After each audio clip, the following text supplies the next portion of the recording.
I am Zatu, the narrator, the unseen voice that guides you through this grand adventure. You, the listener, can hear my words, yet the characters within this tale remain oblivious to my presence. I am your window into their world, your guide to the secrets and intricacies of those who dwell within it. Like Watu the Watcher, I am bound by the sacred code of non-interference. I cannot sway the tides of fate, nor dictate what paths our heroes will tread. I am but the weaver of stories, the scribe of destiny, chronicling events as they unfold. Brace yourself, for the journey ahead promises wonder, peril, and revelations beyond imagination. Let us step into the tale together as I unveil its mysteries to you.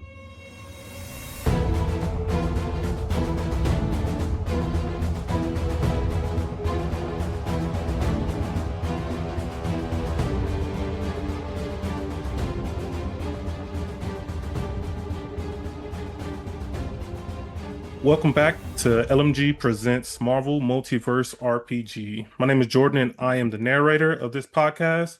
And today I am not joined by the usual crew that everyone gets to hear. This is actually a special episode. I mean, obviously you can tell by the title of who it is. But I am here with Matt and Marty Forbeck, uh, the creators of the game. So I'm going to talk with them tonight and we'll just see where this goes. I'll introduce Matt first. Matt, how are you doing tonight? I'm doing great, Jordan. Thanks for having us on. Yeah, thank you for joining. And then of course we have Marty as well. Marty, thank you for joining. How are you doing? Doing great. Glad to be here. So I am definitely glad that you all kind of got a chance to sit down and talk with me. I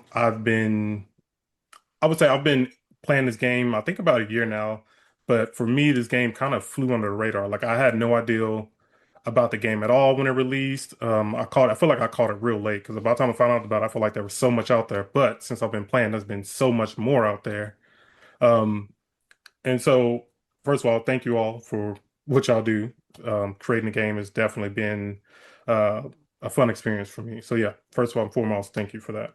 Well, you're welcome. I mean, thank you for playing. We get paid to do Yeah, this. So, yeah, we appreciate everybody who comes out to play it. yeah. There's no We're such we're thing as getting to it too late, right? I mean, we hope this goes on for many, many years, and appreciate everybody who plays at any point.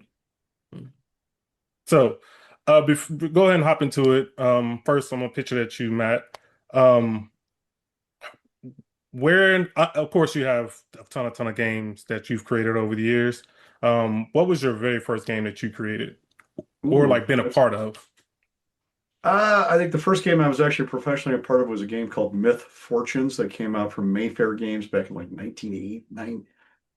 1988. Yeah, geez.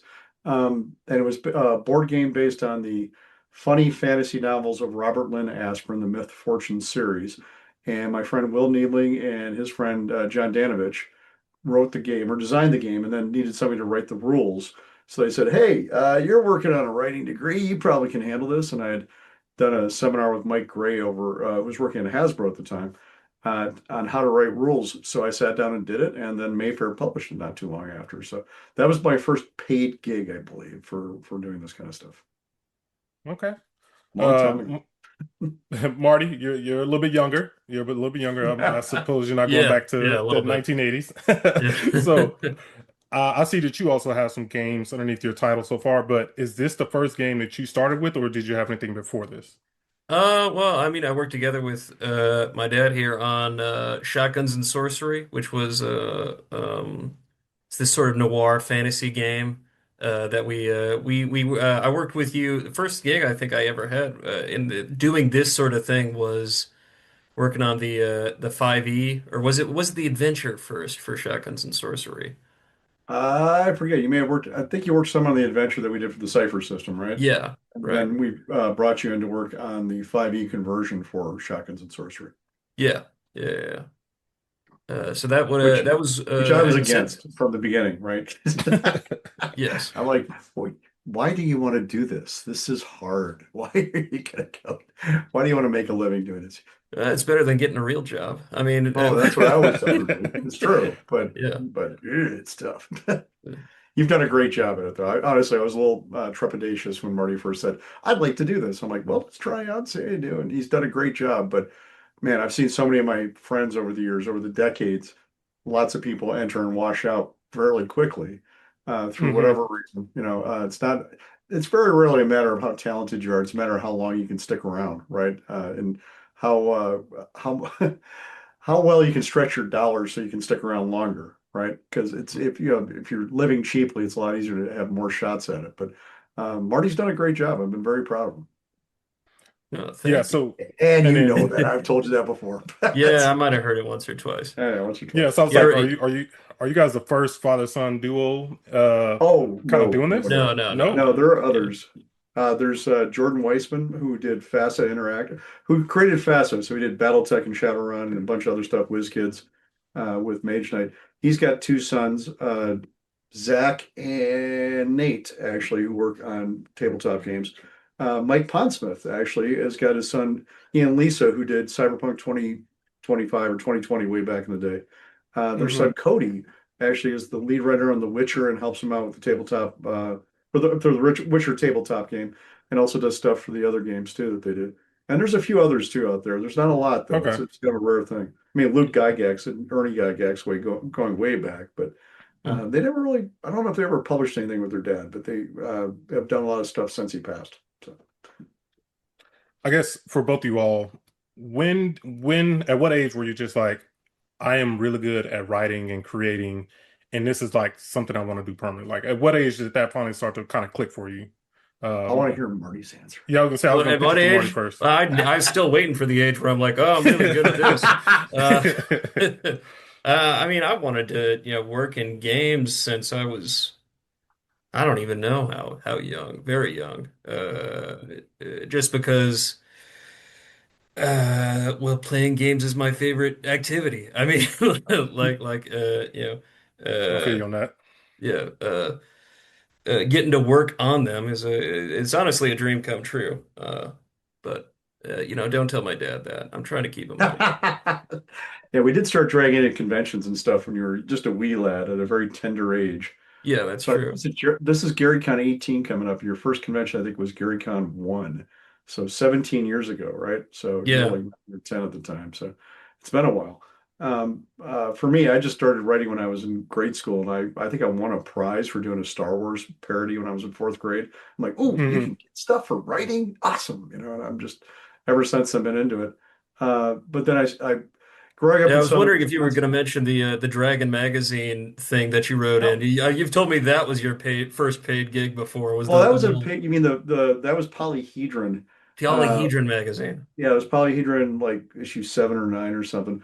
That wasn't a paid gig. That was a contest they had where they're like, "Hey, can you turn in a gadget for Top Secret?"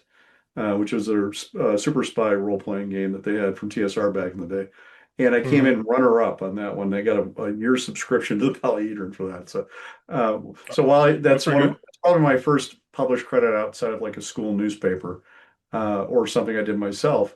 It was not paid, so I don't consider that a professional bit. That was I just thought kind there of was like $10 or something that came with the no, bronze no. I mean, prize. if you consider getting a subscription to a magazine paid, Oh, okay, I okay. don't. I mean, the first thing I got was a candy bar for writing the parody when I was a kid. So Mm. maybe that was paid too. I got a candy bar. Um, but then I grew up in southern Wisconsin, which is where Dungeons and Dragons started in Lake Geneva, about 40 minutes up the road from us. I did not know that. I did not know Oh that. yeah, it started here in 1974.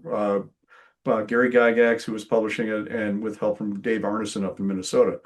And so it was here until 97, 98 when the company went bankrupt and TSR was sold to Wizards of the Coast, right? Who's been publishing D&D ever since. But Hmm. because I grew up here when I was starting and burgeoning and everything else, I just kind of fell in with the wrong people, right? There was lots of conventions around here. There was all sorts of game designers running around. You're like, oh, you can do this for a living. Holy Christ. There are ways to actually make money doing this.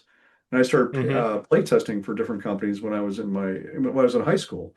There was a company called Pacesetter that did Chill and Star Ace and Time Master and Sandman and a bunch of other games.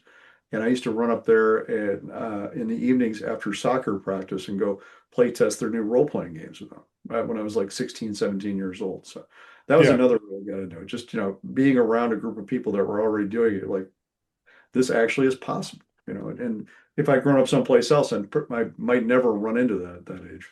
That's it's funny you mention that because I've told people all the time it's like this is my first role-playing game. I didn't get into Dungeons and Dragons, but that was one thing I always wanted to do. I grew up in kind of a neighborhood like no one did that. Everybody frowned upon it. I think it's cool. It's cool. It's cooler now to be a nerd, but Wasn't always. back then, yeah, it wasn't always. It wasn't always. So I never had anyone around me who played any tabletop games, role-playing games. We played video games and we would go outside and play.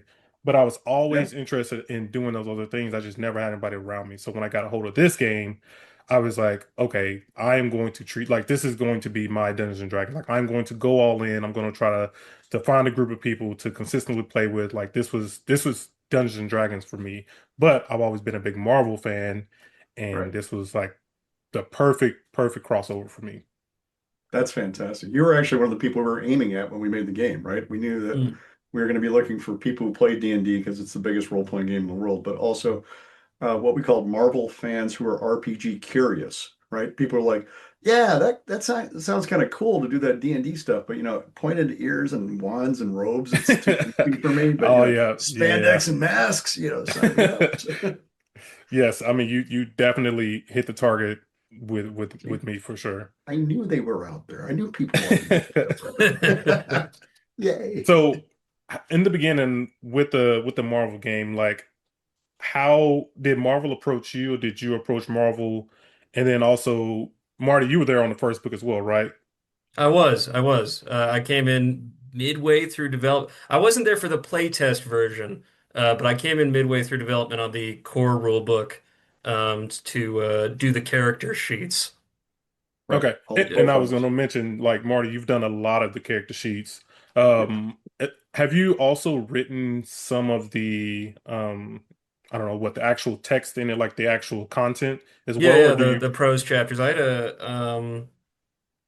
can't remember which one the first one was. I know I did one in Spider-Verse and uh You did one in X-Men, but I think you did it I get was cut the for that? Exiles in X-Men. I did a short one Yeah. in X-Men. That was the first one. I did a And much but you Okay. also larger did one in the Spider-Verse. And was it what about the Otherworld one? Didn't you do that one that got cut? I forget. That we released uh separately? Otherworld?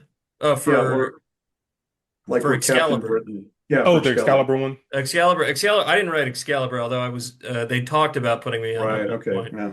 I think This all was fades that into blurs Jesse? in the background now, but yes. Yeah, yeah, okay. And yeah, I started out a short chapter in the X-Men one, wrote a much longer one in the Spider-Verse one, and then a few chapters in the Avengers one, and also in the upcoming Secret Wars one. Right. Okay. Yeah. Yeah. Yeah, we'll get to that later. But yeah, how did it work in the beginning? Like, did Marvel approach you, Matt? Yeah, they did actually. The guy at the time who was the publisher of Marvel Comics was a guy named John Nee. And John had been the vice president of Wildstorm, which was Jim Lee's division of Image Comics, because they had gone to high school together way Yeah. back in the day.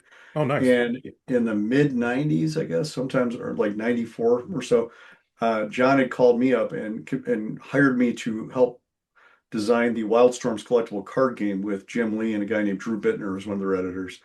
And so the three of us worked on that game for a few years. Jim, obviously has gone on to be the chief creative officer at DC Comics and is one of the best artists working in the entire comic book industry.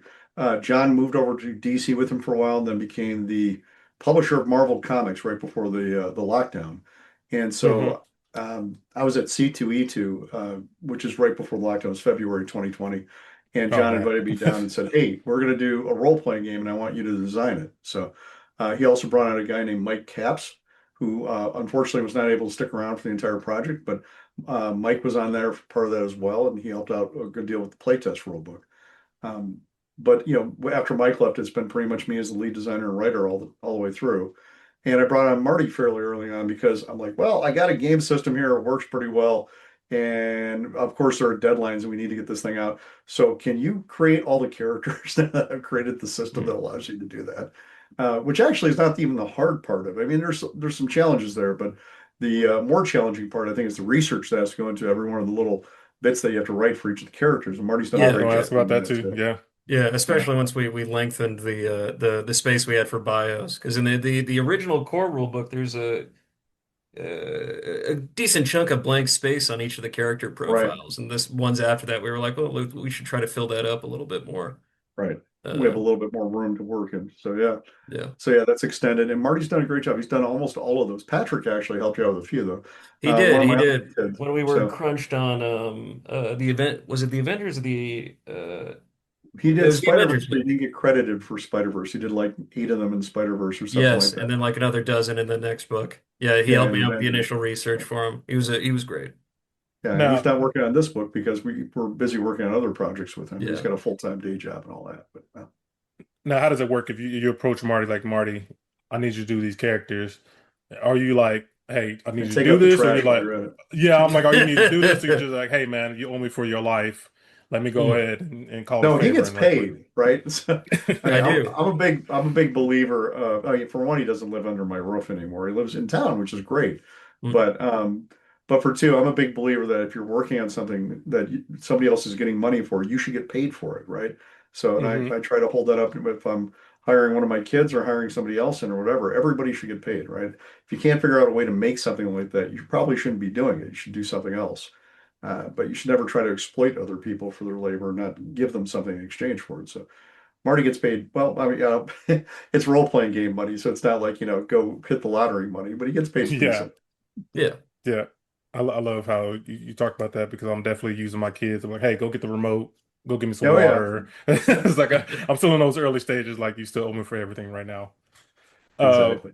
Now, were there any characters like with the first core rule book and I guess the first playthrough? I didn't because I didn't pick up the playthrough because at that That's point I okay. was like, Don't do the play test. It sucks. So it's yeah, I was very like, there's no rough. point for me to go back It- and No, no, look at that. So I was don't like, I'll do just that to it's yourself. And if basically an you, entirely different game. I mean, yeah, I mean, it's it well, we transforms stripped it to the heavily. studs. It's got Yeah, some of the stuff in it, but it does. It it's does. It has the three dice rolling system, which is right, but important, but not the it's it two. doesn't have the multipliers, the damage multipliers. It worked very differently. Yeah. oh wow, So, I Yeah. mean, okay. if you're interested in historicity at some point, you want to go back and take a look, sure. But don't make that part of your daily play or anything like that. So, but How how were the characters kind of chosen at first? Do they give you like characters like, hey, the MCU is huge. We want to make sure we got these characters out in there first of all. well, that Like was part of it. how did good characters work? Part of it was, especially for the playtest book, we're like, hey, look, we got this cover that we have here. We should probably put the characters on the cover as characters in the book, right? So, Yeah. I mean, and I had some input on the cover. We're like, oh, we want to get different groups from different people and or from different teams and such, and make it work out pretty well. So, so we did some of that, and try to balance it out. So there's a lot of different types there, a lot of wide diversity for it, and then when we got to doing the main books, we had a lot more room to play with, so we were able to pick a lot of different types of characters too. So. Part of it was diversity. We wanted to see a lot of different types of characters in there, racially, sexual orientation, gender, all that kind of stuff. But also it was, trying to find the new hot characters and the old classic characters that people loved and things like that too. So it's a bit of Hmm. a balancing act, but we hopefully we got it right. I mean, you're never going to get it 100% right. And there's always somebody saying, No. why is this character like this? I had people at this convention I was at this last week and say, why is Daredevil right too? And I'm like, well, we actually had a long discussion about that. So, You know what's funny? I'm not even joking. Just yesterday, me and the other two members of the podcast, we had this conversation. Do you both consider Daredevil superpower? Like, would you say he has superpowers? Because yes, I I think would he not. does. I think Yeah. he does, Ooh, you but think he does? they're not very super, right? Yeah. Okay. I The called him fact is that he's a superhuman. blind man. He's a blind martial artist who has a power that negates his blindness. But it's actually better than that. I mean, he can actually does his radar sense and he can hear heartbeats and things like that. So he's better than your average person, right? By a long way. Yes. Yeah. Yes. So But that's where they tried to go. But now I was like, okay, there are examples in real life of people who are blind and we know their senses get heightened. right, And then I was like, there is a couple humans in the world where they have some sort of echolocation. Now they can't hear heartbeats. I was like, okay, I'll give you that. sure. I don't have anything for that. But I was like, I consider him to be superhuman. Just like one of the guys mentioned Bullseye. To me, Right. Bullseye is not superpowered. He is highly skilled. I would say Captain America, highly skilled. But then they Right. mentioned Luke Cage. I was like, okay, Luke Cage, I would say he has powers because of his Luke's got skin. bulletproof skin for Christ's sake. Yeah. Yes, Yeah. Yeah. yes.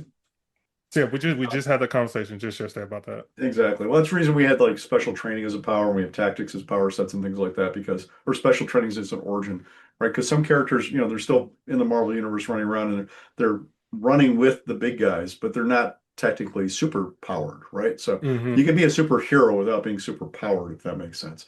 Um, Yes, I agree. there. So it's and Daredevil, I mean, I think he's a rank 2 character, but a lot of people are like, no, he's too cool. He's got to be rank 3, maybe rank 4. And I'm like, well, I don't know. I think Spider-Man can kick his ass. Pretty clearly he That's what I said. Daredevil is because one of them tried to say super strength. I was like, okay, he's strong. He's stronger than your average human, but he's not lifting up a car. Spider-Man no, can no, no. I easily mean, he could outlift kick him. my butt up and down the street, right? Right, Mm. right.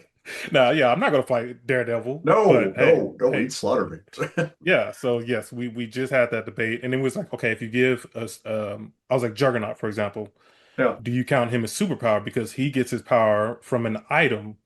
Now, would you say that's superpower? And we talked He about that a little bit. does. Well, I mean, he does, and actually nowadays he doesn't, right? His origin has changed over the years, but originally you're right, he does. He gets it from the Crimson Gem of Sidorak or Sidorak, or I Yeah. haven't. Mm. But then he's got it infused in him now because he's had a falling out with Sidorak. So I still think he's got superpowers, right? Even though they're gadget based. It's well in the sense that like Tony Stark has got superpowers because he's got a battle suit, right? Yeah. Hmm. Although, it's not, he actually doesn't, he's not superhuman by himself in any sense, the same way that Right. King Urko is not superhuman by himself until he got the whole thing infused in him. So, but we try to make allowances. This is actually one of the crazy things we have to do when you're making a game because you have to define all this stuff Yeah, and and it's try to make it changed make for the sense, way we right? do it in the game. I mean, like we Yeah, initially it was all just you had the powers that whatever your tech or whatever it was, you just have them normally like anyone else would have those powers.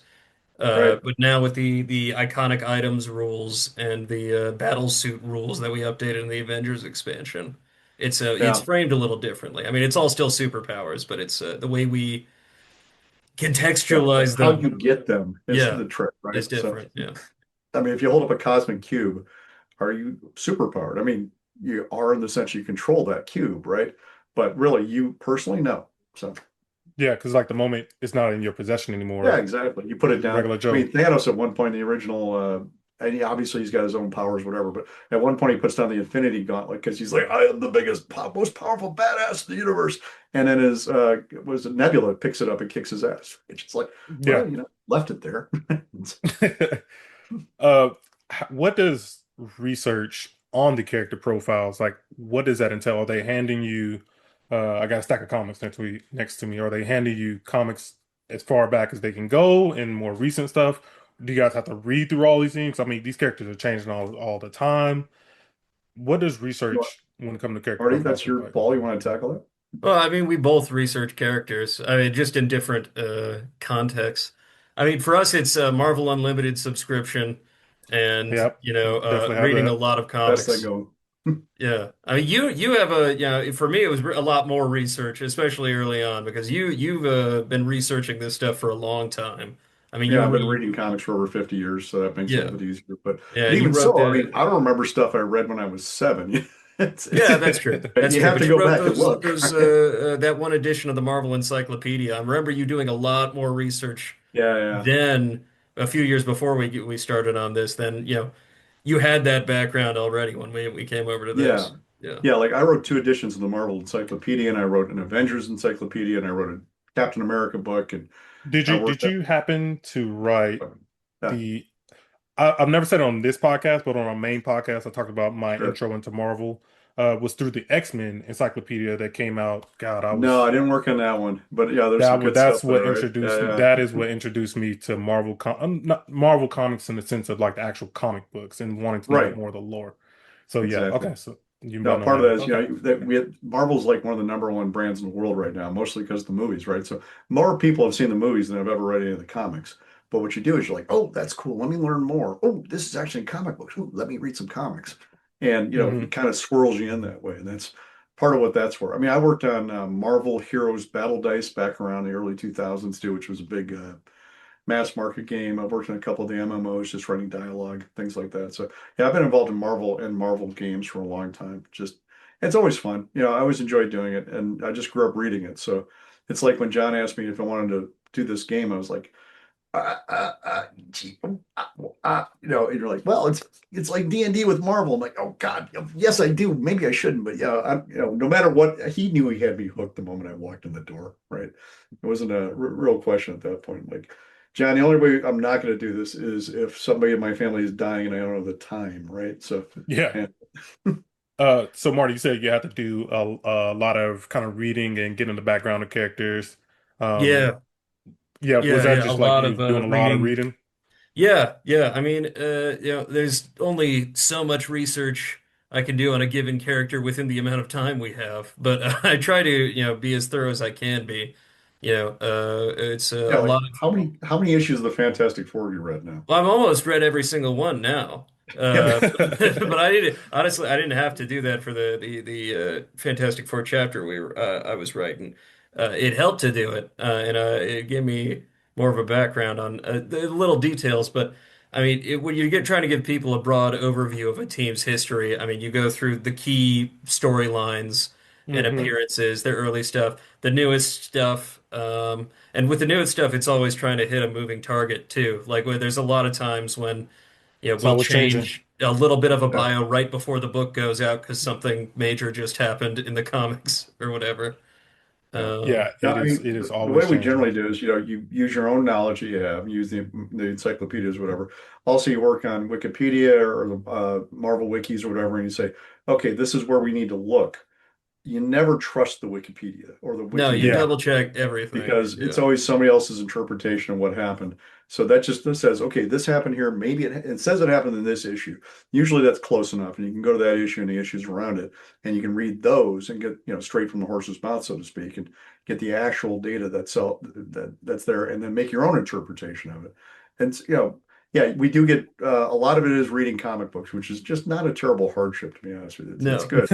You're like, The oh trick no, is I have to learning when read to stop comics. so you can actually get the book out in time, right? Mm. Yeah. Okay. Uh, yeah, I feel like there was so many characters. In between episodes, when we release episodes, we try to do a series that I named Lethal Incursions, and that was just a way Ah, for me cool. to include myself in the game and play with the random characters that I probably haven't thrown in the game yet. And so, just when I'm like looking for a character to play with, I'm just like, oh my God, there's so many, so many characters to figure out who to play with and who would be cool to use, and yeah, so many characters. Yeah, we have an Excel sheet that Amir Osman, one of our associate producer or whatever at Hmm. Marvel. So there's two guys at Marvel that are producers, there's CJ Cervantes and Amir Osman, and then Hmm. Brian Overton is our editor, and they're all great guys. But Amir's job is often, like make sure they're on the right page and make sure we're organized. So he's got a full spreadsheet done up in Excel about all the different characters we've done. So I think there's over 500 now that Marty's Yeah, done. yeah, Um, especially if you throw in all the ones from the Roll 20 adventure and yeah. the demi-plane stuff that they put up. So Hmm. yeah, yeah. Yeah. But and then And I feel like there are people online. There's a guy who's done over 1,000 characters, right? And yes, I go and check out some of their profiles. So wow. whenever there's a character like I haven't seen in the game, Yeah. I go check out some of their stuff and see if I can kind of import them into my Oh, game. sure. And So then they yeah, do I stuff mean, we're not allowed to touch, like from other universes and other comic books and other properties. It's like, well, have fun, guys. I'm glad the system works for that kind of stuff, but we're never going to be yeah. Yeah. able to put We can't legally make a Superman or Godzilla Batman. or Yeah. whatever. Well, who knows? Never say never. Things happen, Yeah. but it's I mean, hey, can't who bet on knows? that. Because they had You know what I mean? they did the Marvel DC crossover They recently. did. I know. It's amazing. So I mean, there's hope. Yeah, that is crazy that we got that. Like I was not expecting that. Like I Oh, it's think been a lot of decades fans since the were. last one. That was say Yeah. a lot of fans were like hoping that it would happen. Like, and since it finally happened, like that Yeah. first Batman, was it Batman Deadpool? Like I enjoyed that, Yeah, it and was I think great. Superman, Spider-Man, I think is the next one to come out. I So think I'm looking so. forward to Yeah. reading Yeah. those. They just announced a bunch of that. So I think a lot of that happened after George Perez died, right? They had Hmm. they went back and did the JLA Avengers stuff, and they wanted to do it to raise some money and to help, in honor of Yep, I George. saw that. And then suddenly the guys at Marvel and DC are like, oh, there's a framework for this. We could actually pull this stuff off. What do you know? We should talk about doing more. So I'm thrilled it's Yeah, coming out. It's pretty amazing. that book was also expensive, by the way. Like after it was all sold out, oh my goodness, I was Yeah. like, yeah, I can't do this, can't do this. No, no. I bought the originals when I was a kid. So Lucky yeah. you. When you guys Well, it's were just being creating the old. game, what was the what was the intent of the game? Like how, like what was the goal of the game? Obviously, it was to make a game that people enjoy, but like, were there anything else I guess, could think of during that time? Like you want to make sure it happened? Sure, sure. I think that for me, like I mentioned before, one of the things we were going after were Marvel fans who are RPG curious, right? We're also going Hmm. after D&D players because, not because we're trying to steal anything from D&D, but you don't have to explain to those folks how a role-playing game works. They already know, right? Yep. Um, Part of what we were trying to do is go after a larger market too. We want to make it simple enough you can teach to children, but also have enough stuff in it that older folks can play it as well and still have, enough depth to it that you would not get bored with it anytime soon. So that was a tricky thing to do. There had been 5 editions of the game, and the first one came out in 1984 and sold a boatload over like a decade. Even had an advanced edition come out, and then the next 3 editions, all of them tanked within like a couple months of the release of the game. And we didn't want to become the next one to do that. So we're like, okay, we need to make sure this is something that we can sell broadly to everybody who can get their hands on it. So that, for instance, is one of the reasons we only use 6-sided dice in the game because, sometimes people are going to pick this up through Amazon or through Walmart or Target or whatever, Hmm. and they're going to give it to a friend or a kid or whatever and say, here, have fun. And if it says now you need to go find these dice that you don't know about, that 20s or 12s or whatever, that don't exist anywhere you know about. And we didn't want anybody to do that. We said, okay, go raid your Monopoly box or your Yahtzee box or whatever. Now you get all the dice Yeah. you need. You know, uh, Pick on your dad and grab some dice from your mom, and I'm sure they got some success running around somewhere, right? Yeah, yeah, So yeah. that made it easier and more accessible for people. We also want to keep it as clean as we could. I mean, I love some of the earlier editions, and I love some really far out there role-playing game stuff. It's very cutting edge and state-of-the-art type Yeah, stuff. you But worked a little on the Margaret Weiss one, didn't you? I did. I was one of the Yeah. guys on that. Cam Banks was the lead designer. He did a fantastic job with it. It's a great game, but it's really for sophisticated role players, right? It's for people who already know what they're doing. They're ready to move on to a higher level, so to speak. Not that that's a value judgment or whatever, but more in depth, right? Um, but when you're talking about more of a mass market thing where people have never run into a role-playing game before, which are the people we needed to bring in, I don't think you can do that kind of stuff. You have to have something that's a little bit easier, more accessible. So we always focused on making it more accessible and also making it as Marvel as we could. It's definitely Hmm. not a generic role-playing game, right? There are people sometimes like, why can't I do this? I'm like, because no Marvel characters do that, right? It's just the way it is. Like, oh yeah, yeah, Jamie Madrox, right? The Multiple Man. Multiple man. Mm. Hmm. We had that's when we finally came up with things like the It's narrative narrative powers, powers. right? Yeah. Because I actually sat down and came up with a whole set of powers that would allow you to duplicate and do duplicate stuff and like that, like the multiple man does. But they don't fit the multiple man. I mean, anytime you try to do the multiple man, it just breaks everything. So Yeah. because he's a character, if he gets hit, he creates a duplicate of himself. If he Right. wants to hit himself, he can make dozens of duplicates in a minute, and then he can send them off to go to college or to get training in CPR or medical school and absorb their knowledge. He's got to be one of the smartest, most experienced people in the world at this point. And that breaks everything about standard role-playing games. So rather than try to shove that into a bag that Yeah. would not hold it, we decided to make it a narrative power, which actually works pretty well as that. Um, but again, we didn't put out the duplication power set that I'd come up with because it didn't fit Marvel, right? Marvel Hmm. doesn't characters work like that. So it probably Well, it worked has great the one, if it but did Yeah. triplicate girl or duo damsel or whatever. What was yeah. that in, Marty? He's like, it's only the What? I one. mean, it has the Marvel has the one guy. I mean, Yeah, that it's Exactly, just the right? one. I mean, if they do like the Legion of Superheroes with triplicate girl or duo damsel or whatever she's become now, sure. you can do that kind of stuff, right? Yeah. But It you doesn't apply can't to 99% of characters, and it wasn't worth trying to balance the action economy of a guy who can be 40 guys rather than exactly. handing over the tools to the narrator Now, if instead. you made it so that everybody at the table got to play one version of Jamie, then it Yeah. could be interesting, right? But That would be actually kind of crazy. yeah, like that would be a great scenario, right? It wouldn't be a great game. It would break the game in a lot of ways, but it'd be a great scenario. Like, well, you're all multiple man. Good luck, kids. That was so multiple man right now in our campaign. We're almost done with the Cataclysm of Kang. And honestly, about time this episode comes out, we will have completed it, but all the episodes haven't come out yet. But one of our main guys, he has duplicated powers, but he can duplicate coins. And so Ah, cool. we actually run All into the money you want. yes, game tokens. He's a kid. He's a guy. What was he from the 80s or something like that? Love Nice. arcade stuff, and so he likes to duplicate coins, and he has That's awesome. psychic abilities. And Okay. so when we were coming with the character, that's when we really start to dive into the narrative power more. We was like, okay, duplicate self is going to do something real bad if you choose this character. But we can kind of play with the power and let's say you can just duplicate this coin. And then we started getting into the thing, okay, well, can I duplicate everything else? And then it was like a lot of thought that we had to start kind of putting into it. And then yeah, Yeah, the narrative power just really, really worked.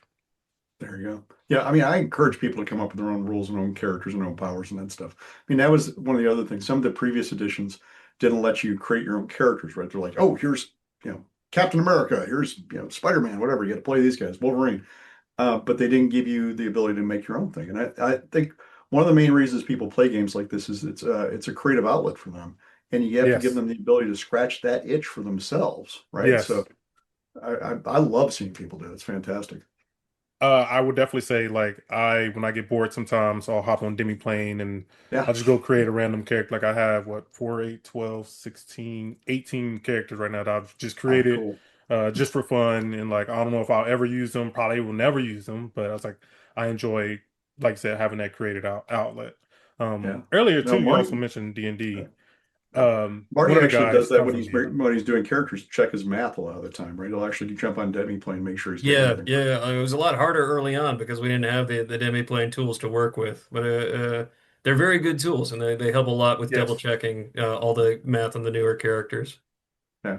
Yes. Yeah, it doesn't have the things in there that, for the new stuff that we've come up with, but still it helps you No, no, no, no. keep If track of the we math got and everything else. Yeah. It's yeah, nice. yeah. For especially for if it's a not a high concept thing, helps a ton. Exactly.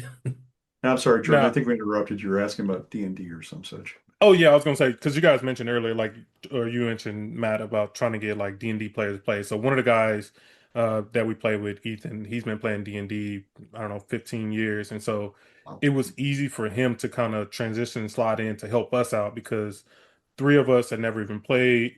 One of them is not even a Marvel fan at all. But I got convinced him to play, and the other two, like they are Marvel fans, but this was also their first role-playing game. So you talked about how you want to keep it simple. And when I was Right. explaining to them the rules, it was just like it was easy enough for them to understand.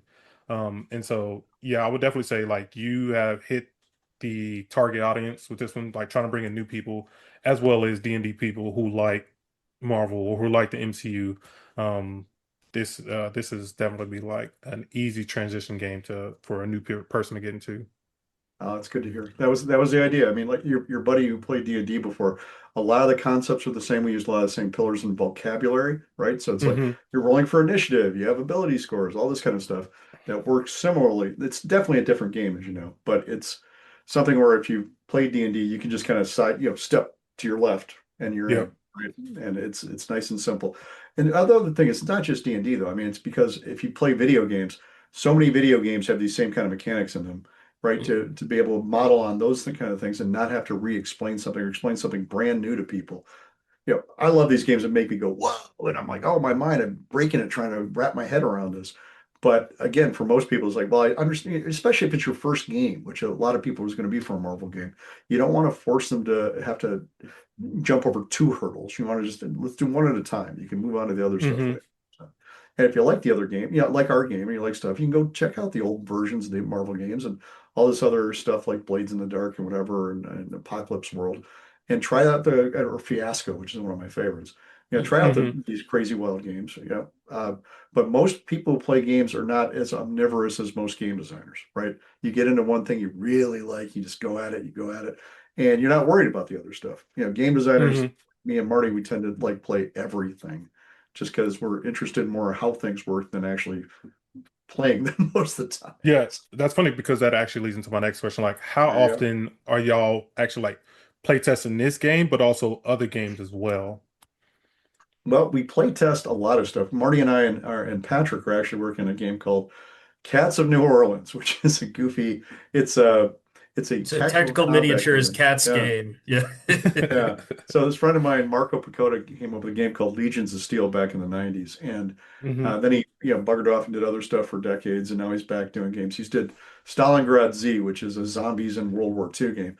And then he and his buddy Tom decided to do The Cats of Mont Saint-Michel, which is basically like Three Musketeer style cats in this abbey off the coast of France. And it's a beautiful game. It's a lot of fun. He said, let's keep doing it. So they hired me to, and Marty and Patrick to do cats in 1868 New Orleans, right? So a little bit of voodoo, a little bit of other wacky stuff, gunslingers, stuff like that, riverboat gamblers.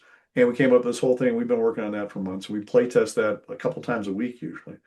But we also have game nights where we just, like not everybody in our family is hardcore gamers. So sometimes it's like, Yeah. okay, we're going to break out Uno, or we're going to break out Catan, or we're going to break out, whatever else. Marty and his wife and I and a couple of the other kids played through Bedlam and Neverwinter, which is a D&D escape room game, Hmm. just recently. And we had a ball doing that, for instance. And we I've played been. Munchkin and whatever else. We'll play anything really. Yeah. It's rare that It's I funny. play a game long enough to get good at it, though, right? I Yeah. pretty much suck at We this played stuff. Betrayal Legacy all the way through, though. That's true. That was the That first took time we like got a all the way year. through a legacy Yeah. game, which was we had tried so many different legacy games and none of them stuck. But Betrayal Legacy was so fantastic, and everybody enjoyed Betrayal so much, Betrayal at House on the Hill, that we managed to get through it. It's kind of wild. I was like, yeah, I've been trying to incorporate games, board game night into my family.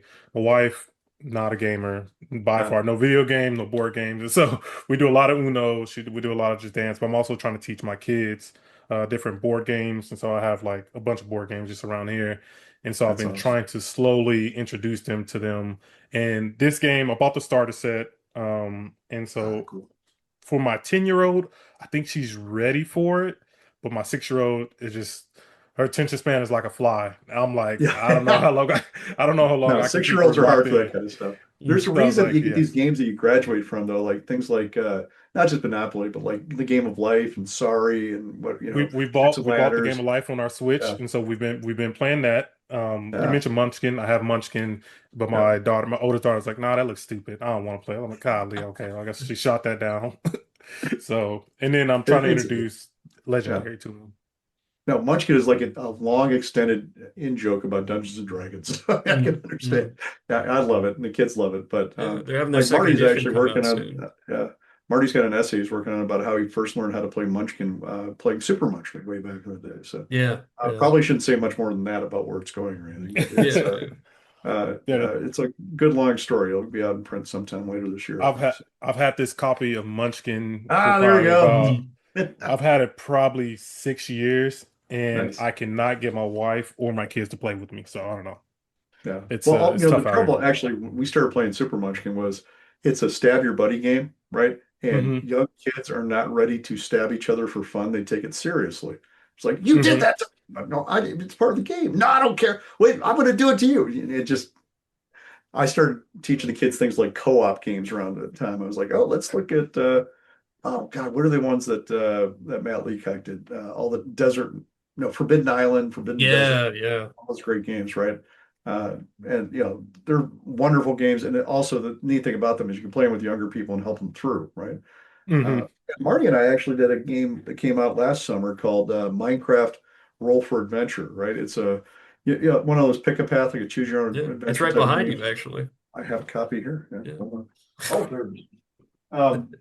But it's, and they can't see this because this is audio, Marty, but there you go. Yes. But, Well, I just wanted to point it out anyway. It was too, well, it was there it too is. much. But it's got, It's practically staring yeah, at me. I couldn't it's, not mention it. there you go. I just pulled But it up. it's, Minecraft yeah. Roll for Adventure. Yeah, so it's actually a game system. And it's a role-playing kind of game system where you have dice. Comes with 4 dice actually bound into the box, into the binding like that in a little box. See? Okay. And it's got a character sheet and a map in the back. It's basically a solo role-playing game. So you go through it and it's got, you get to choose different points. Like, do you want to go this way? Do you want to go that way? And then a monster pops up at you and you have to beat the crap out of the monster with the dice. And if you win, you go this way. If you lose, you go that way. And it goes through a whole plot like that. Marty and I worked on this. It came out last year, so we're very excited about it. I will definitely. Kind of My fun. oldest kid loves Minecraft, and she's There been you go. bugging me about playing dice, like some type of dice game. Yeah, So I will probably actually look into this. We went to a comic convention last year, and there was a D&D table, and they saw the D20. They had no idea what it was. They don't even know what Dungeons and Dragon is. of course And the not. guy was like, "Hey, do you want to play?" And so he sat down with them. We sat there for about 30 minutes. They did a fight, and they were like, "Oh, I want to roll dice." So like, if the game doesn't have dice, that's why they don't want to play Munchkin with me or more There Legendary, you because go. like if it don't have dice, they don't play. So I am going to actually look into this because yes, my oldest one loves Minecraft. That's cool. Yeah, but the neat thing about that is, I mean, if it's an older kid, they can just play through it on their own, right? But if you Hmm. want to sit down with them as a parent and say, I'm going to walk you through this and help you through it, you can actually be like the narrator or the game master and the kid the player, and you're just kind of helping them go through. So anytime they get stuck or whatever, you can say, well, what about this? And you can, it's actually a good fun experience to do as a one-on-one or even one, you can do it with both your kids and say, you guys got to make up your minds here, you know? So yeah, it's fun. Yeah, everybody's got their own level of this. One of the interesting things about the reason you use dice in a game actually is because it protects the ego of the people involved, right? If you Hmm. do something really well in a game, you say, "Oh, I kicked its ass, I did this." Or if the dice go badly, you say, "Oh, the dice suck, they were against me," right? And it's Yeah. literally an ego protection, right? The randomness allows you to have all sorts of different things happen, which is wonderful and fun and surprising in a way that maybe cards or other choices aren't. But because the dice can go against you, and you can say, I just rolled badly, right? It's not my Yeah. fault. It helps. Yeah. I mean that's very true. We run into it all the time, just playing the game. Yep. Dice is sometimes your friend, and sometimes it'll mess you up real bad. Yeah. What's That's why they been have your those little dice jails people put things in, right? So that's what's been your favorite power set so far that you guys have introduced? that's a good question. I know which ones have been the biggest pain in the butt for me, but I don't know about Hmm. favorite, right? The Which one grow been shrink powers are just ridiculous. I mean, I'm gonna be it's like, honest. I'm gonna be honest. I told my group let's stay away from that because I'm oh, still having a hard time with this. they I'm still break new to the so many game. I don't know things, right? I don't know what to do. Now, I mean, they work, and we busted our butts to get Yeah, them to no, work. that went through several long revisions. I remember Oh how my long God, you yes. spent on the grow shrink stuff. Because the problem is, it's really just a matter of scale and proportion, right? So suddenly you're like, oh yeah, it works fine. And so you're like, okay, let's have two guys who are kaiju beating the crap out of each other in New York and picking up skyscrapers and throwing them at each other. Then it gets nuts. I mean, but for most of the time, you're just people hitting each other on the street, and suddenly it gets to be this epic Godzilla type thing. And Hmm. it can be a headache. It's a little bit to keep track of, right? So I wouldn't recommend anybody does that until they played the game a few times. They're very comfortable with it. But It was grow resize. I told them do not mess with super speed because I'm not ready for super speed as a new yeah, there you narrator go. and time travel. I was like, Yeah, again, time let's travel not is touch another one. that. Oh, breaks everything, right? There's so many ways to. It's like, we have one point we're like, oh, let's just have you rewind the last round. I'm like, does that mean that every round you do, you have to keep track of and make sure that you knew what happened last round and this, We or 5 minutes or whatever, and nobody wants to redo stuff because who wants to replay a part of the game we've already been through? And yeah, it gets nuts pretty quickly. Yeah, part of we it's like narratively it makes sense, but from a play point of view, do you want to torture yourself with this stuff, or do you want to just play the game, right? Yeah. What about you, Marty? Do you have anything to add on that one? I'll say the one I'd say pain in the butt power set you didn't mention, which was phasing. Phasing is just so God, yeah. busted. If I was trying to make a character that could not be killed, absolutely, it would be heavy phase powers. Uh, Yeah, they break a lot of things for adventure design too, right? You're like, oh yeah, we're gonna have this thing of all these guards around here. I'm like, I just walked through them. Dude, that and teleport. The guy Yeah, that we played teleport's with, another yeah, one, right? teleport. I'm just like, I'm like, I had this whole thing planned out. Like, oh, they're not gonna get through it. Him like, well, I'm just teleport over. I'm like, motherfucker, I just set up all Exactly. this and you just teleport all past it. No, So it's such a yes, pain in the ass. And then you design things around this. You're like, okay, how are we going to do this so that they can't teleport in or they can't phase in or whatever it's going to work? And it gets nuts. I mean, there's even in fantasy and D&D, see things like this. Like, how do you build a castle once there are dragons, dragon riders coming at you, right? They just fly over the wall. So do you have to roof everything, right? It's yeah. I mean, yeah, that's the problem in Game of Thrones. It's like as soon as you got the dragons, who gonna stop no, you? that's it. Uh, okay. With we talked about like the time travel thing. It's funny. I got to the point, and I guess this is going to be a spoiler for anybody listening. So sorry for anybody listening right now, but we got to the point in the 20 years Cataclysm from of now. Cain, Yeah. and I just reset time. a couple times until they could figure out a way to get rid of uh uh Kang the Devourer. And Right. so it kept resetting, and so I was like, "Ooh, this could be really annoying if somebody actually had this power." So I was like, "Yeah, let's make sure we're not grabbing that." Exactly. Yeah. Yeah, How that long was a did it fun take you adventure to to do look at that? too. I would say, yeah. How long did it take to write an adventure like that? Oh God. Well, that was one of the reasons we brought in other writers because I couldn't do it all. It's, Mm. we ended up bringing in B. Dave Walters and Lisa Teague and Jesse Scoville and Devinder Thiera, who came in and just kicked some butt, right? They did great stuff. I did the entire architecture for the whole thing, and Marty did all the characters as always. Hmm. And then I did the first part of the adventure and the last part of the adventure, and kind of was a consultant and editor on the rest of the stuff. But the problem was that book had to come out within like a month of the core rules. And the core rules were banging on until the last minute. So we looked up, we're like, oh yeah, there's no way I can write a whole nother 256-page book in a month or two and make Yeah. this come out in time. So that's the reason we brought in some help. And honestly, I'm glad we did because it was good stuff. Those guys all did amazing things. And they did it in a way that I probably wouldn't have, right? That's one of the neat things about having multiple authors in a book is that Yeah, yeah, they all have sometimes a very different style from you. yeah, a Yeah, different take, right? yeah, Like I probably wouldn't have done like Elisa did an investigation one and B Dave's one was running through the past all different bits and Jesse DeVitter did one that felt like an open world game chasing across all of New York City and it was really wild to see this stuff come out. And again, to be that book is meant to be a kind of a narrator coaching book, right? Like here's a lot of different ways to run different types of adventures at different ranks and give you some ideas about how to work the system, as opposed to just go through A to B, right? So it's a lot Yeah. of different ways to go through it and show off the fact that because role-playing games are so flexible, you can make them do all sorts of different things. And I was really impressed with how it came out, right? Not not bragging on me, but the people I was working with, they were fantastic. I was like that book definitely helped. Like it, I so the first one we ran was the Murder World, The Time Forgot, I think. That was Yeah, good. That was good. I enjoyed that one. But then I got into this and I felt like at first when I was looking at it, I was like, oh, this is going to be overwhelming for me. Like I was like, I am brand new to this. I still don't even know what I'm doing. I mean, who else? I still probably don't know what I'm doing. But I was like, this book like helped me get my thoughts together. It was gave me an easy guide to like how to run an adventure. So like this has been like a perfect book for me. Um, fantastic. That was our intent. So glad to hear it worked out the way it was supposed to. yeah, I would definitely say like anybody new to the game, and I see people on like the Facebook group who are like new to the game, and like I try to help them out. I'm like, hey, this I am where you were a year ago. Like I didn't know anything, and these tools have definitely helped me. That's awesome. Yeah. No, and that was the intent, right? I mean, the first adventure is, hey, you're just fighting up, street mafia dudes, essentially, right? And Hmm. working your way up, you're gonna learn combat, you're gonna learn how to turn or the action economy, all that.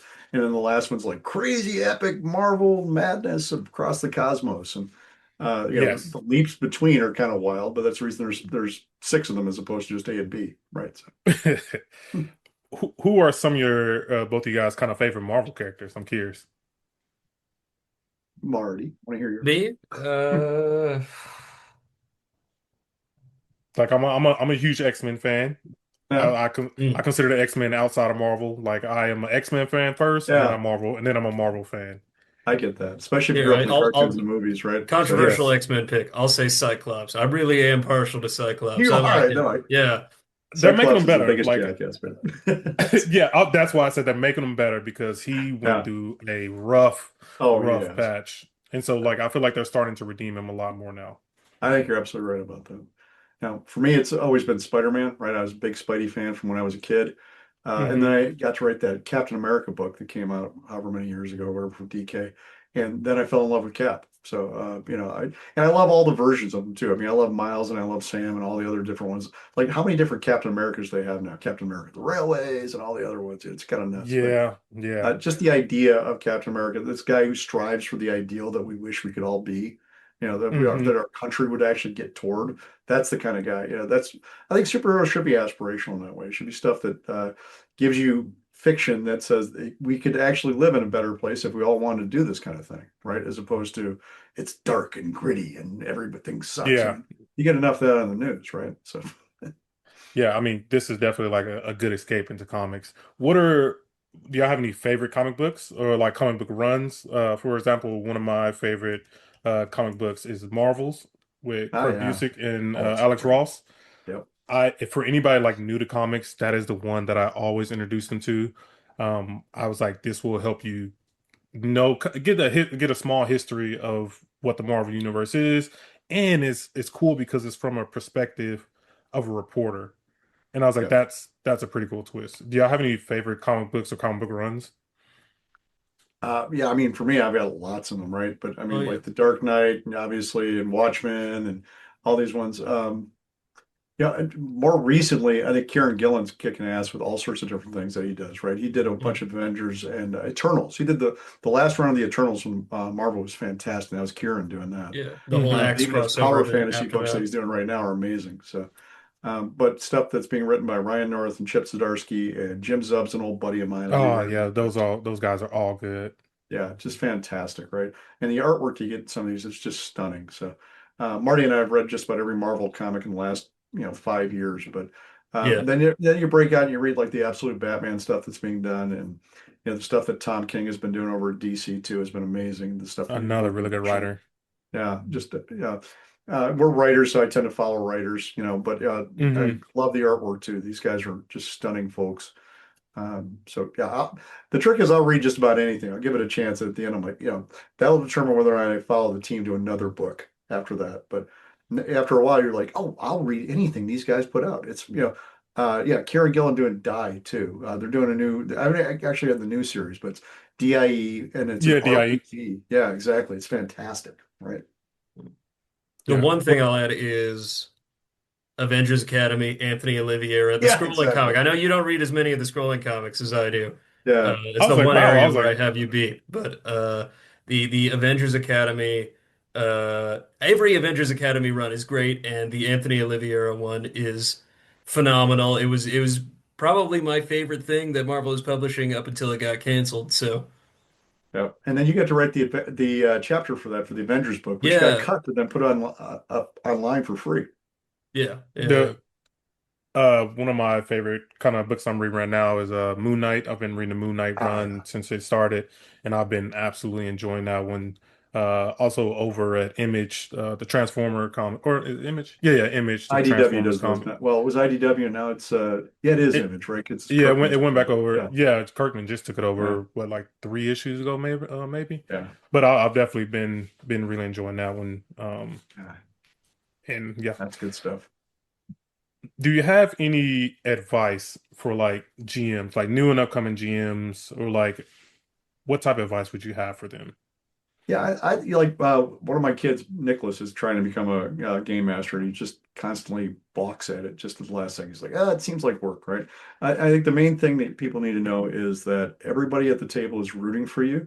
A lot of times, you get really nervous. You're like, "Oh, geez, I'm going to blow this, or I'm going to screw this up, or Yeah, whatever." But everybody at the table is rooting for you. They all want you to succeed. They all want to just have a good time with your friends. That's really what it's about, right? And I always say that honestly, if you're not getting the rules right, don't worry about it, right? yeah, The main thing to think about is whether you and everybody else at the table is having a good time. yeah. If you're Keep it enjoying loose, have yourselves, you're fun. doing it right. Yeah.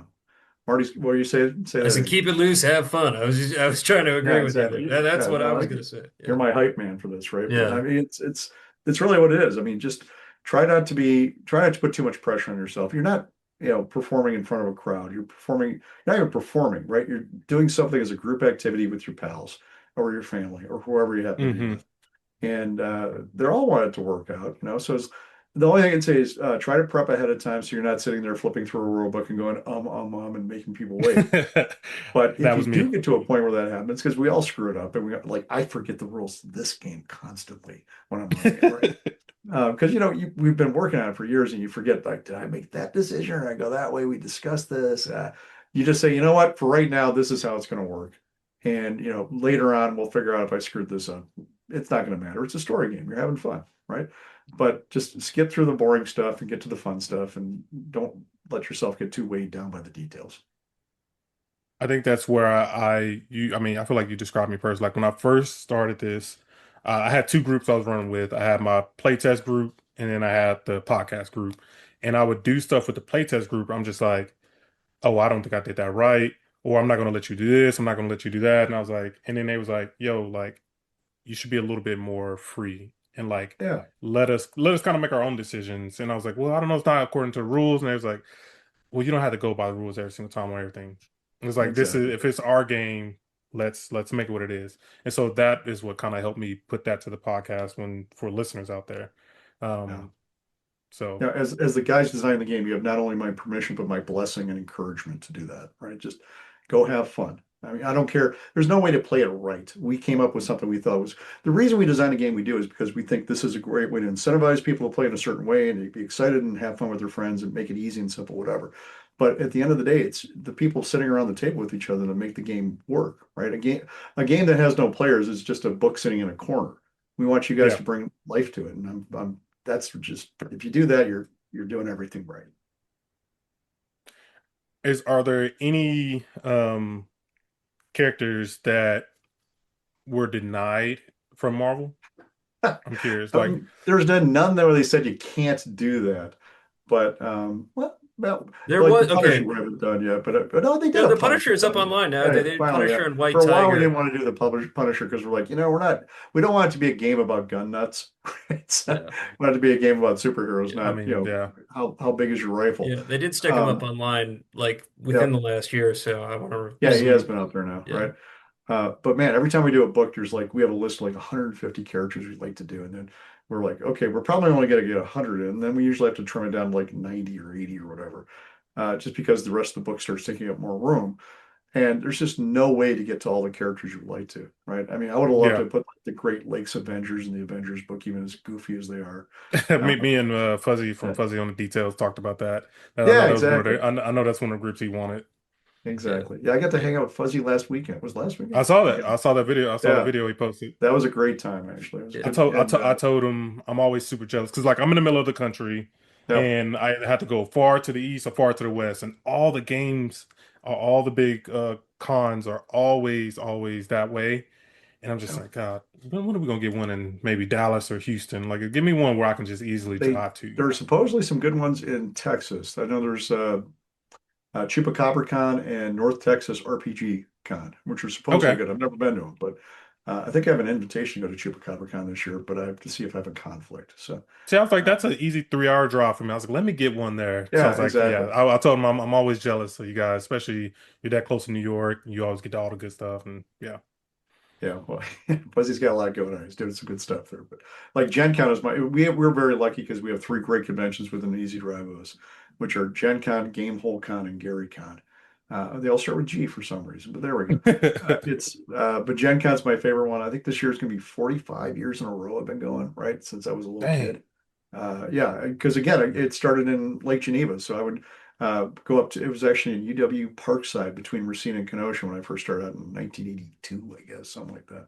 Um, and then I moved to Milwaukee for many years. It's been in Indianapolis ever since like 20 or 2001 or something like that. And no, that's not right, 2003, something like that. But it's been, that to us is one of the great things. I bring all the kids. We have a great Hmm. time. My wife showed up the first several years when the kids were young, and now she's like, I think they're adults and can handle it. It works out fine.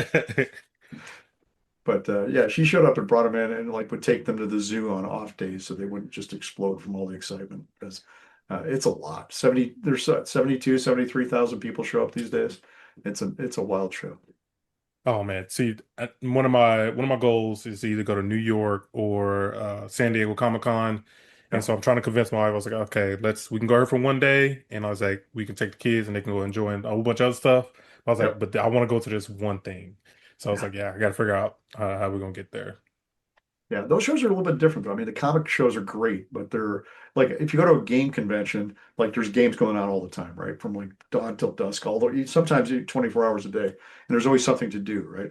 Where if you go to Hmm. like a New York Comic Con or a San Diego Comic Con, it's like you're shopping, you're meeting people, you're standing in line for autographs, you're going to panels. It's a lot of fun, but it's not the same kind of thing, right? Yeah. So Yeah, you're not like sitting down and doing an activity unless you're sitting down to watch a panel or something. yeah, exactly, Yeah, right. And they do have actually San Diego Comic Con, their games have gotten better, right? Russ they Thompson have. down They there, have. working on that. They do some actual play stuff there, but they also have, video games. They have an Xbox pavilion a lot of the time. They have all sorts of different things going on. And places for people to play games too. So New York, not as much, but San Diego's definitely improved on that over the years. So, like I used to go to, I've been to San Diego, I don't even know how many times, but I've taken all the kids out, I think, except Kenny. And then I think it was a couple years ago, I'm like, hey, I got extra tickets. Who wants to go to Comic-Con? And kids are like, I've been. Oh man, it's like that now, huh? They're like, oh man, I don't really want to, Yeah, but I'll yeah. take them. Yeah, exactly. But yeah, it's fun. Now, the only problem I have right now is that Comic-Con is literally the week before Gen Con. Like there's Mm. 2 days in between. And because of that, like we didn't go last year. I don't know if we'll go this year because of that, because it's just if you get sick, it just destroys the next convention. You can't go to it at all. And worse yet, I mean, it's just even if you don't get sick, it's a death march for 2 weeks. Right? Those are both Okay. really intense shows. Comic-Con, San Diego Comic-Con's got like 130,000 people show up, and New York Comic-Con's like 150 now. It's just that's a lot of people. Yeah, and my wife is not like my wife is not into nerd culture at all. So it's Yeah, like yeah. I've been trying to convince her to go, and we'll see if that actually happens. Well, So there's plenty of other stuff to do in New York and San Diego. well, that's That's why she that's why would I'm just trying to tell her take it all the other over. Yeah, stuff. I'm like all the other stuff you can go. We can do after all the con stuff. exactly. So No, good luck okay, to I know, no, no. Well, hopefully, so we're going to Japan in December this year. So Oh, wow. hopefully, her Fantastic. Nice. seeing the new nerd culture there and Yep. all the things they have, hopefully that will kind of pique her interest a little bit. We'll see. Yeah. We'll see. Yeah. Okay. So I mean, this week, I mean, what, just like maybe a day or two ago, we got the big announcement for the next Yeah. book, which is Secret Wars. Yes, literally two No, days ago. It was on Friday, right? So, yeah, yeah, which is crazy. Like it was just out of nowhere. Is there anything that you can kind of talk about with the book? I know there's probably some stuff we can't talk about, but is there anything we can? What's we got a listing for it on Amazon, but well, yeah, anything yeah. we can I talk about mean, in the book? we can't talk about it too much because Marvel really likes to have their they like to make sure that they control the narrative on this kind of stuff, right? And I don't blame Yeah. them. It's a big thing. And also, they have some of the best PR people in the world, right? We could talk about it in broad generalities. I mean, there's going to be stuff for Hmm. the Secret Wars. It's going to cover Yeah. 1984 Secret Wars. Actually, all four of the Secret Wars, with a Yeah. big emphasis on the 2015 Secret Wars, which is, Yeah. of course, the basis for the upcoming movies, right? So you Hmm. might notice that the Avengers movie at the end of this year will be Avengers Doomsday, and the one in 27 will be Avengers Secret Wars. So we're Hmm. excited to have a book out there that when people go and see the new Avengers movie at the end of the year and it Yeah. says the Avengers will return in Secret Wars, you can say, "Oh, I saw that book," and Yeah. hopefully go buy your stuff and Was play that was through it. that planned out on purpose? Like, Oh, well, I mean, because like I mean I know they announced the moves and stuff way yeah, before the book, Yeah. but I was like, that's just happened to be like perfect timing. it's not coincidental, right? But Yeah. part of it is It that we did take sit us a through. while to get there. I mean, like we It went back did, and forth right? on what we should call this one, but then as it came about, it got to a point. It was like we should probably just call it Secret Wars. We should Yeah, probably yeah, center it around the thing, given the like the big direction thing. things are Because going. again, one of the things that we want to do, I mean, the more we don't want to be like crassly commercial or anything because it's we're making stuff for people to have fun and it's an art form for us as well. But the more of the books that we sell, the more chance that we get to keep doing this for many years to come, right? So a lot of times when we're thinking about what's this book going to be called, you have to think about how is it going to be named after a big enough brand, one of the bigger brands that usually is a movie or whatever that people will recognize and go, oh, I want to know more about that, right? Yeah. So, Spider-Verse was easy because there's a couple of hit movies, and obviously Spider-Man's been big forever. X-Men, same thing. Avengers because of the movies. And then we're like, oh, now we're getting towards cosmic stuff. We want to do some cosmic stuff. And, we have Fantastic Four, we have Guardians of the Galaxy, but those are not quite the same marquee brands as the other ones have been, right? They don't have quite Yeah. the pedigree behind them, even though the Fantastic Four has been going for decades. So Yeah. the Marvel guys are like, hey, we could do Secret Wars. I'm like, really? We can do Secret Wars? Okay, good. Um, the funny part is guys my age are always like, oh, I love that one. Is it going to be like the old one when I was a kid? I'm like, yeah, you haven't read comics in a while, but we'll get, I was like, yeah, they got a little different yeah, by that no, 2015. 1984 and the 2015 versions are really different from each other, right? Way different, way Yeah, different. That's how I but feel we'll have about bits for both of them. So. that's how I feel about Civil War 1 and 2. It's Uh-huh. like I really love that first Civil War, and then the second one came out. I was like, I mean, it was a Yeah, Civil War, I guess. it was, exactly. Nobody remembers like Civil War II all that well, right? It's like obviously Yeah, the first yeah. one. was the best, but it's good stuff. Yeah, I never, everybody's trying to do their best, trying to come out with great stories. Yeah, never denigrate any creator or any product. We're trying to make the best stories. But Civil War itself was an all-time classic, so it's kind of hard to beat that, right? Yeah, And yeah. same, a lot of people grew up with the Secret Wars. I mean, Secret Wars original one in 1984 was basically Jim Shooter saying, "Hey, we got a toy license out there. We need to give kids a reason to bang the toys against each other, and Hmm. so we're going to come up with Secret Wars." And it was the first maxi series that Marvel had ever done. So, I mean, for something that was 12 issues long and was supposed to slot in between 2 months on their regular schedule. And they're like, oh, yeah, you'll find everything out eventually. But then, 2015, it takes over like all of Marvel for a year three. I mean, if you go all the way It back to was like when they're doing the incursions and everything else, it's stunning, right? The way they pulled it off and the intricacies of the cogworks of all the different stories meshing together, it's really an impressive feat. yes. I definitely agree. How And Marty and much? I I know this because guess we have read the hell out of it for last year. Yeah, yeah, yeah. Yeah, read a I'll lot say of yeah. Jonathan Hickman's Fantastic Four too. That guy really has a mind for. I was like, that's not a bad Yeah. read. Oh, and That is Al not a Ewing bad stuff. read. Holy man, any of Al Ewing stuff about how the Marvel universe works and the different underpinnings behind it's mind-bending, but fantastic stuff. How much creative control, I guess, do you have in the book? Like, are you? Because I know you have an editor, so Yeah. you submit an ideal, right? And then they either say yay or nay, and then you kind of go back and forth with that. Do you have a lot of Oh, creative control? I mean, in the sense that we're writing on Marvel, we can't just say, now we're going to blow up the Marvel universe, right? So it's not, Yeah. it's somebody else's property. It's owned by a very large multinational conglomerate, so who values it deeply. So we have to make sure we're the easy thing is we're both Marvel fans, so that makes it very Hmm. simple. We want to respect the property and other fans and give them something that's fun to play with. So they do give us a lot of leeway. We've always had like a 5-year plan, even since we were starting the whole thing. And the 5-year plan changes like every 6 months, right? It's like, well, that looked good. Maybe we try this. But that's okay. It should be a living document, right? It's something where you're testing things out, testing theories out, and then improving upon that as you go. So we have still, ideas about what we could be doing 5 years from now. Probably they're entirely wrong, just the same way as if I woke up today and told you what I'm going to be doing 5 years from now. I'm probably entirely wrong. But they allow us to dive into this stuff. Then when we decide what we're going to do for like the year or whatever our big hardcover our books are going to be that year, then you come up with a pitch that says, this is what I think this book is about. Here's the different, you have an outline essentially, right? Usually the pitch is like a paragraph or two, or maybe a page. And then the outline is like, this is what we think should go in the book. And they go, yes, you're smart guys have been doing this for a while. You're absolutely right. Or they say, well, that's great, except maybe we should put this stuff in here too. Um, and then we just keep going. We do the next one, the next one, the next one. The funny part, of course, is that originally we thought the expansion books were going to be like, mostly background material and character sheets, right? And different profiles. And the guys at Marvel, Mir and CJ are like, they want rules. The fans want rules. And I'm like, oh, okay, well, let's see what we can do. And we'll do Tony's workshop and test out some of the stuff and get feedback from people, which has been fantastic, actually. It's a great resource to have. But Yes.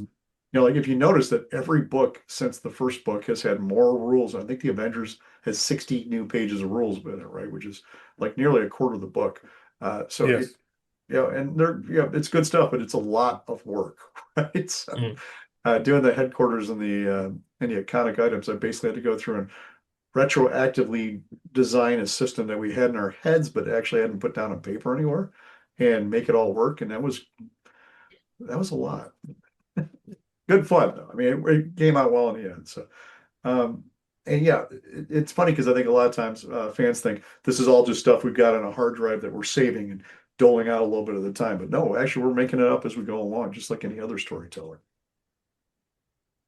I am I am curious to see because one of the first things I do when I get a new book is I go through all the characters because like I want to see like who got added, and there's sometimes I'm like, oh, I didn't like I've never even thought a character would be added because I'm like, oh, there's a small minor character, probably wouldn't get him, and then he's in there Yep. randomly. I'm like, oh wow, okay.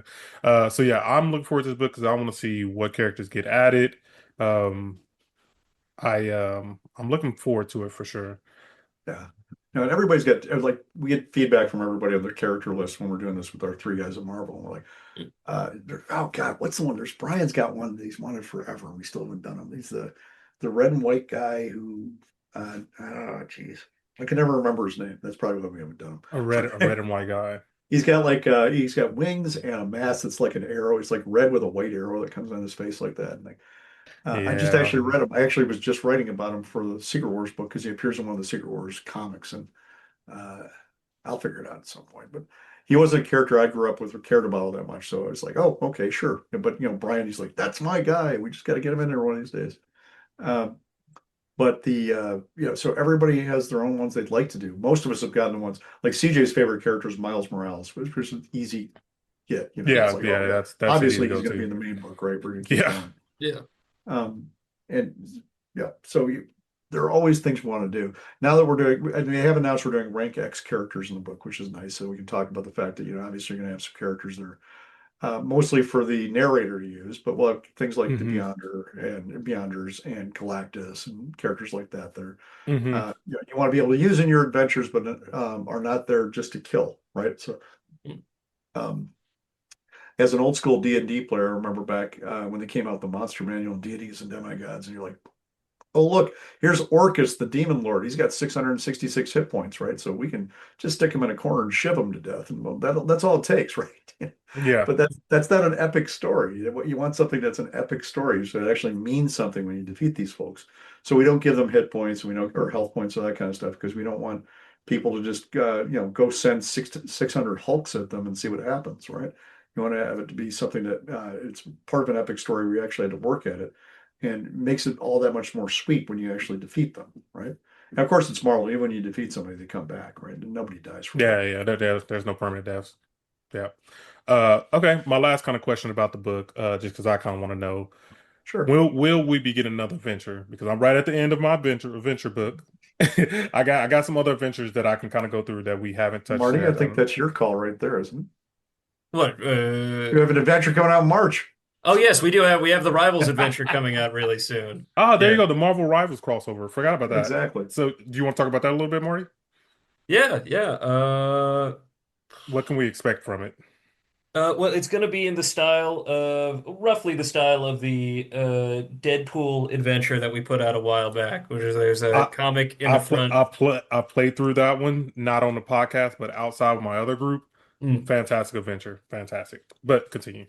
Yeah, yeah. It's going to be in that style, the comic in the front, and then the adventure in the back, and then a bunch of Rivals versions of characters, obviously, in the way back. But yeah, I mean, I don't want to spoil too much because it'll be out in a couple That's months. fair. But I think it came out well. I think it took us a while to figure out exactly what we wanted to do with it, and there's still a few things where I'm like, I wish we'd had the maps in a little bit earlier because then we could have Right. tailored it. Because we have these maps, there are a couple of maps in it based on the in-game maps, Hmm. uh, but they aren't quite as tailored to the adventure itself as I would like. But I think it came out well, and it actually like. Uh, some of the stuff we do in there is some very rank X stuff, so I think it'll lead well into the Secret Wars book when we get to that. I figured Why? out the name of that guy I was talking about, Stingray, right? Brian loves Stingray for some reason, so I'm like, okay, Stingray. got to Stingray. get I was like, Stingray in there someday. I was like, So that sounds like one of those characters who like they appear once every 15, 20 years, yeah, and not exactly burning the world up, right? It's still, yeah. Why? I was going to ask Marty, and this may not have been your call, but like, why Marvel Rivals? I mean, there's a lot of Marvel video games out there, but like, why Rivals?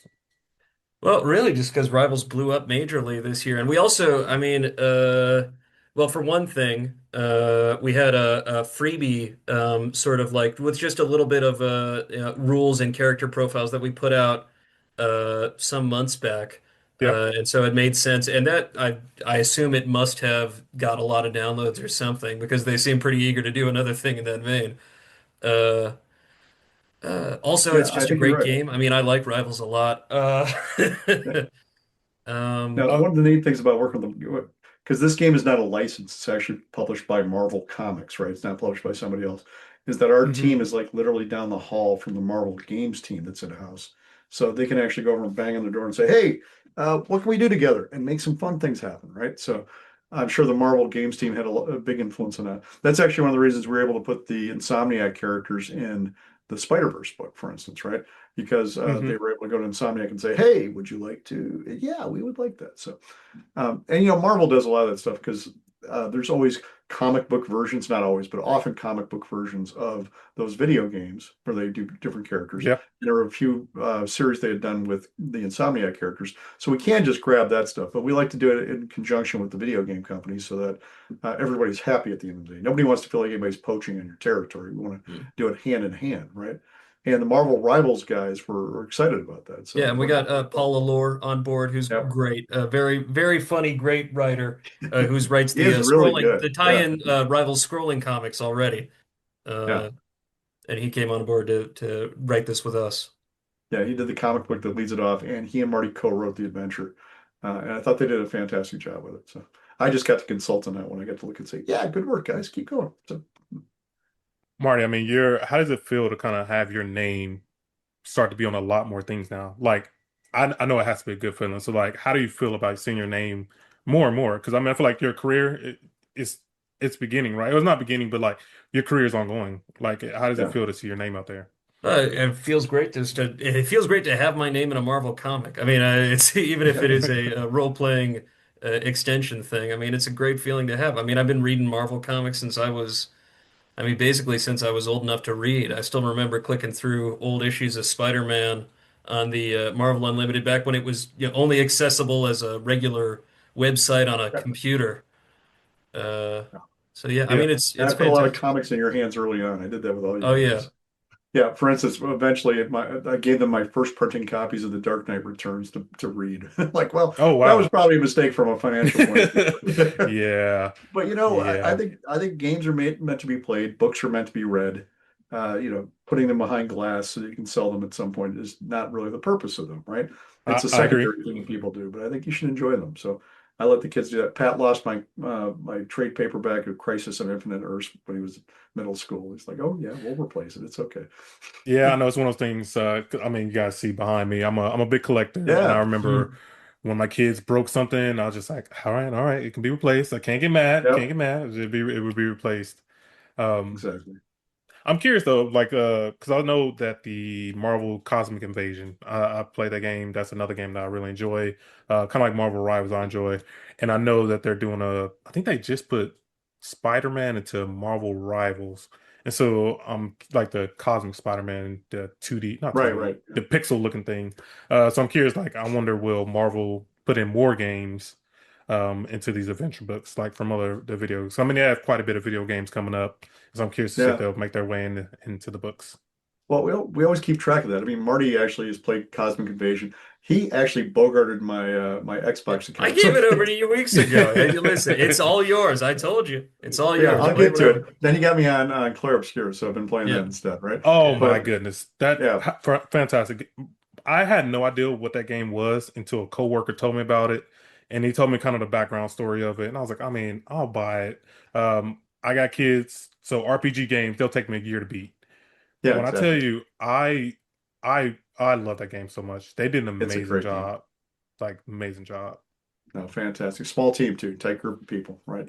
Yes, Experienced professionals. They knew what they were doing, but it's compared to like Ubisoft or whatever, it's a fairly tight team. So yeah, neat stuff. But okay. yeah, we'll end up doing more stuff like that. Anytime you see an opportunity, we'll be like, oh, hey, uh, sometimes developers of some of these games could reach out to me and say, "Hey, let's do something together." And then you're like, "Well, as soon as your game's ready to go, we'll do something together, right?" Yeah, Hopefully, the game doesn't get canceled like yeah, so many of them have been recently. So Yeah, not Marvel yeah, games, but just games in general, right? yeah, yeah. That sucks when that happened. By my professional career, I work in for a tech company, so like I understand when you Yeah, put out a lot of work and then something like that happens, it's just like, damn, that sucks. yeah. A friend of mine was one of the writers on the Wonder Woman game, for instance. I was just dying to see that game, right? And when they canceled the Black Panther game too, I'm like, my heart. Yeah, yeah. We'll see. So They're still hopefully going to have that. There's the Captain America 1943. Is that yeah, what it is? 1943, which they Yeah. announced that like 2, 3 years ago, and so I'm curious to Yeah, see. I'm still I mean, looking in the forward to it. Wolverine game, in the Wolverine Oh, the game too. Wolverine game. Ooh, yeah. no, it's great. I was actually at a wedding with some of the guys who were working on the Wolverine game. And I was like, oh, we got to talk about this. Oh, that is the reason I bought a PlayStation. Like when they announced that game, I didn't have a PS5. Yeah, I was an Xbox guy. They announced that game. I went to go get a PlayStation 5. I was like, I need this game. I don't No care what it way. is. I need it. Yep, exactly. So okay. So now I'm kind of done talking books and stuff. I All am right. curious. I'm a people's person, and so I'm curious about you guys, just kind of on the individual level. Matt, I was looking Well, online, quadruplets, yeah. right? How was that? I feel like me and my wife have two kids, and every day I'm just like, and I have two girls, and I'm just like, why are you guys always screaming? Why is my house always loud? I take care of everything I have to do at night after the kids go to bed. How Right, yeah. was it having four? Is it four? Is that just quadruplets, or do you have other kids also Marty is involved? the oldest. He's not one of the quads, right? Yeah. Okay. So Oh Marty's man. 27.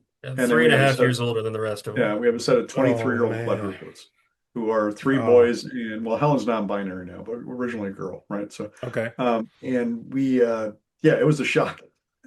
I would have been so I would But have been so sick if I found oh out my we God. had quadruplets.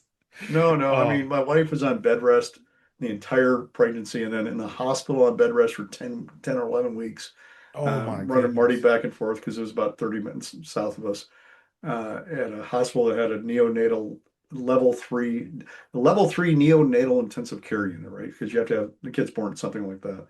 Hmm. Um, and they made it to 29 weeks gestation. They were born anywhere from 2 pounds 12 down to 1 pound 8 was Helen. Oh So my I goodness. know, just tiny, tiny things. And well, fortunately, we had moved back to Wisconsin.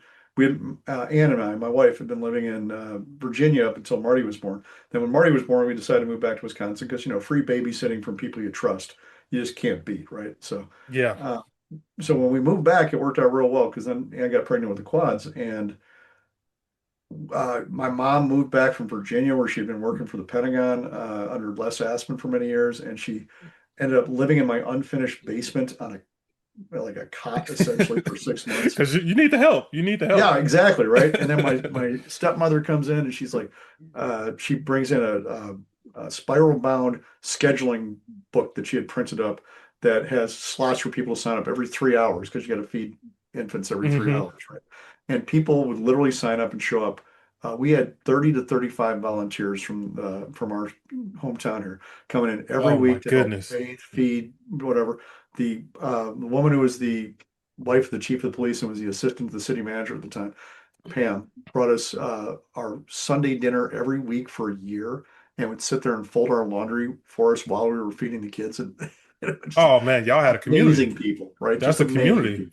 It really was. I mean, like they say, it took a village, and we had to Yeah. fortunately move back to the right one. And the kids were the grand marshals in the holiday parade, the Christmas parade one year when they were like 5, 4 years old. And I remember pushing them down the street in the snow in a quadruplet stroller that we had that had four seats that went up behind each Oh other, my stadium goodness. style.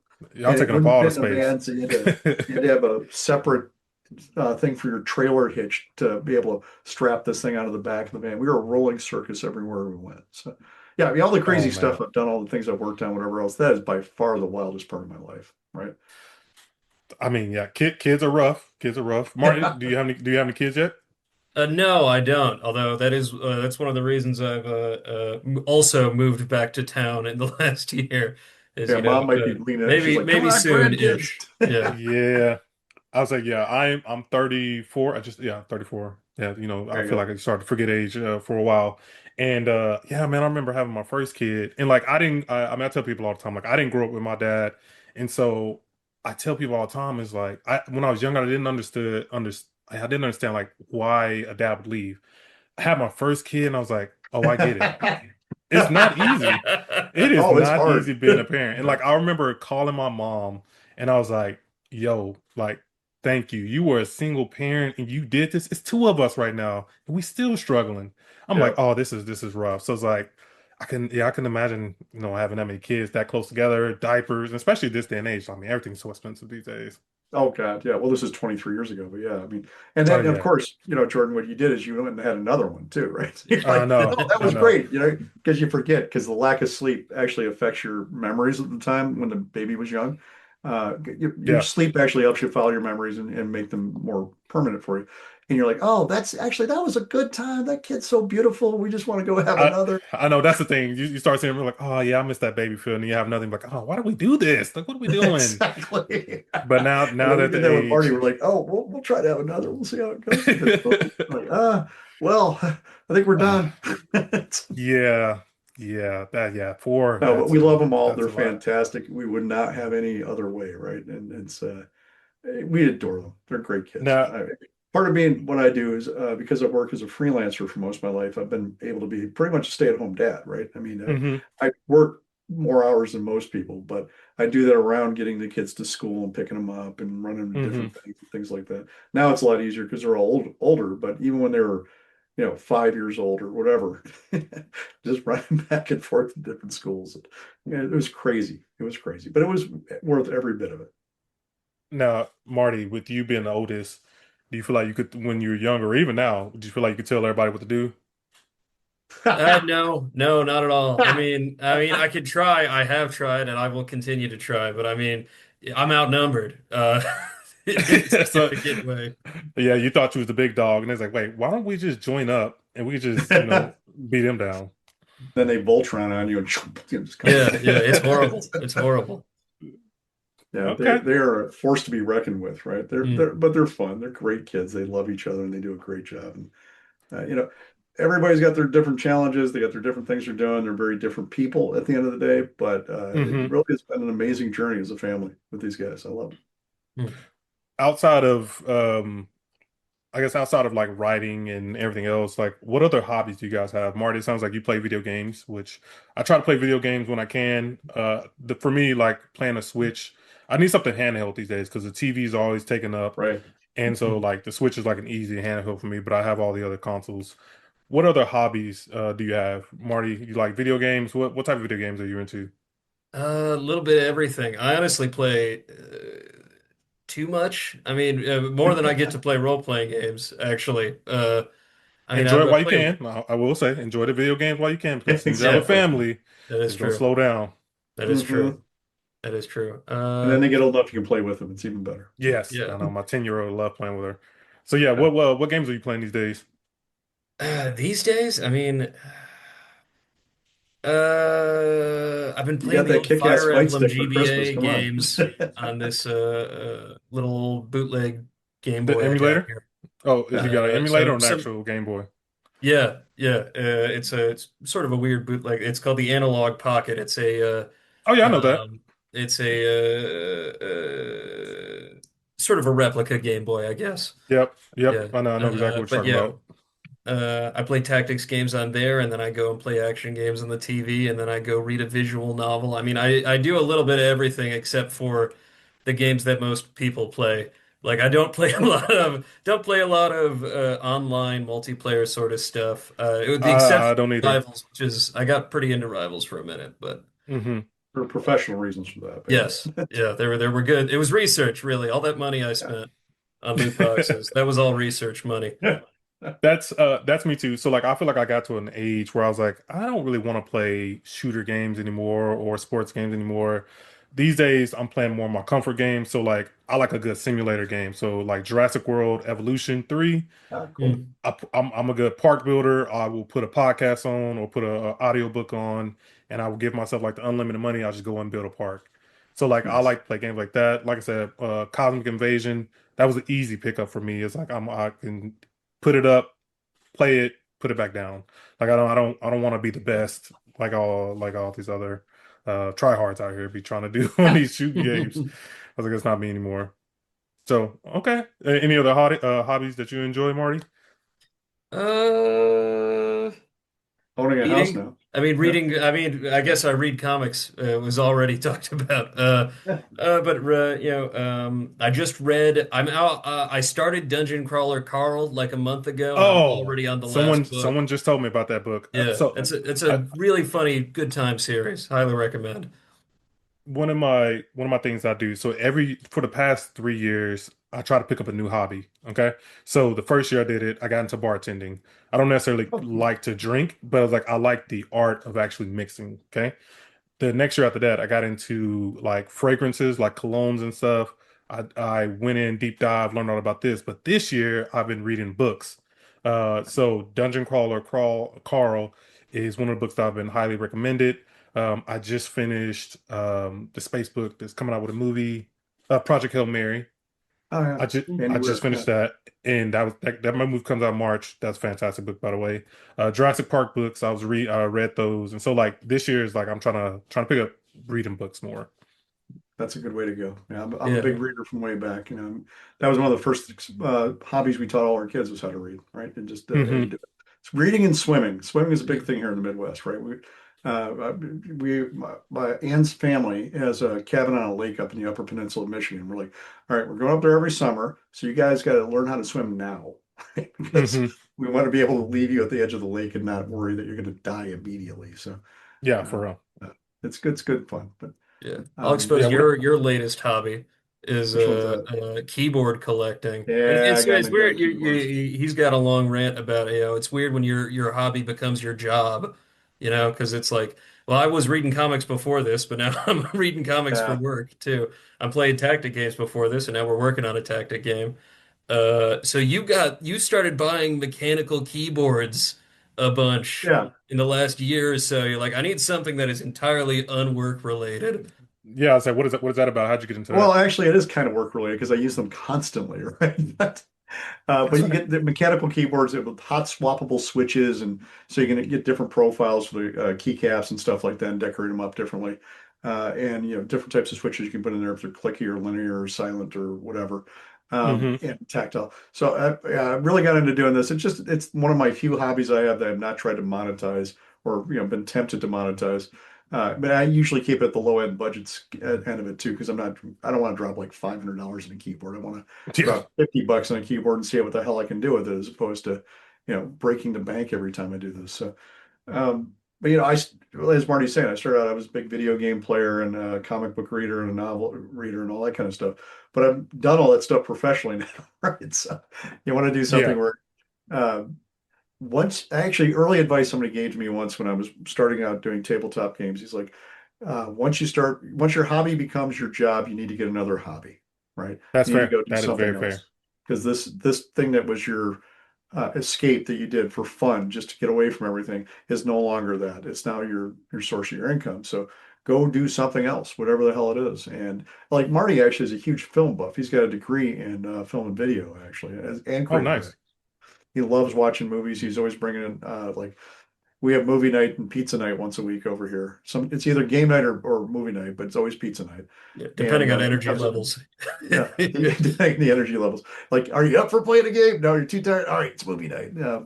But they always have a long argument about what the movie's going to be, and Marty's always bringing out these really esoteric and fantastic, fun films too. But like we just finally watched Hard Boiled the other night, right? John Woo's Hard Boiled. I don't think Yeah. that's that esoteric. No, but I I mean, how mean, many people go back to Yeah, I'll 1990s say, Hong Kong action films, right? And so, fair enough. Fair enough. yeah. And yeah, Woo's I'll a say, great yeah, not director. not a lot of Yeah, people. yeah, exactly, right. So it's been fun to have share different hobbies with the kids too. Like Kenny now, oh, he turned his hobby of hiking in the woods into his degree. So he's living up in the like an hour north of Duluth on the north shore of Lake Superior, getting his was it a graduate certificate in environmental education, right? And it's mostly just because he likes hanging out in the woods. So it's Yeah, uh, yeah. but he learned that by going camping and going up to the cabin with us. This cabin we have up in the middle of the woods, when I first got there, didn't have running water, electricity, anything except for a propane tank, and still only has an outhouse out back. It finally has electricity. I think they put in internet this last year too, which is kind of amazing. Oh But man. still no running water, right? You have to bring in your water and all that kind of stuff. But it's on this beautiful lake, and it's just wonderful to be out there. With your newly getting into keyboards and everything, what's your favorite style? Like I enjoy like my keyboard now is like a tactile Yeah. keyboard. I did start out with a mechanical one, but wasn't a big fan of it. And then I moved over to tactile and I was like, oh, I really enjoy it. What's you got a favorite? Yeah, mostly I'm a clicky guy. I like to hear clicky clicks when I type, right? And that's basically because I learned how to when I learned how to type, it was on a manual typewriter. We had manuals and electrics. There was no computers, right?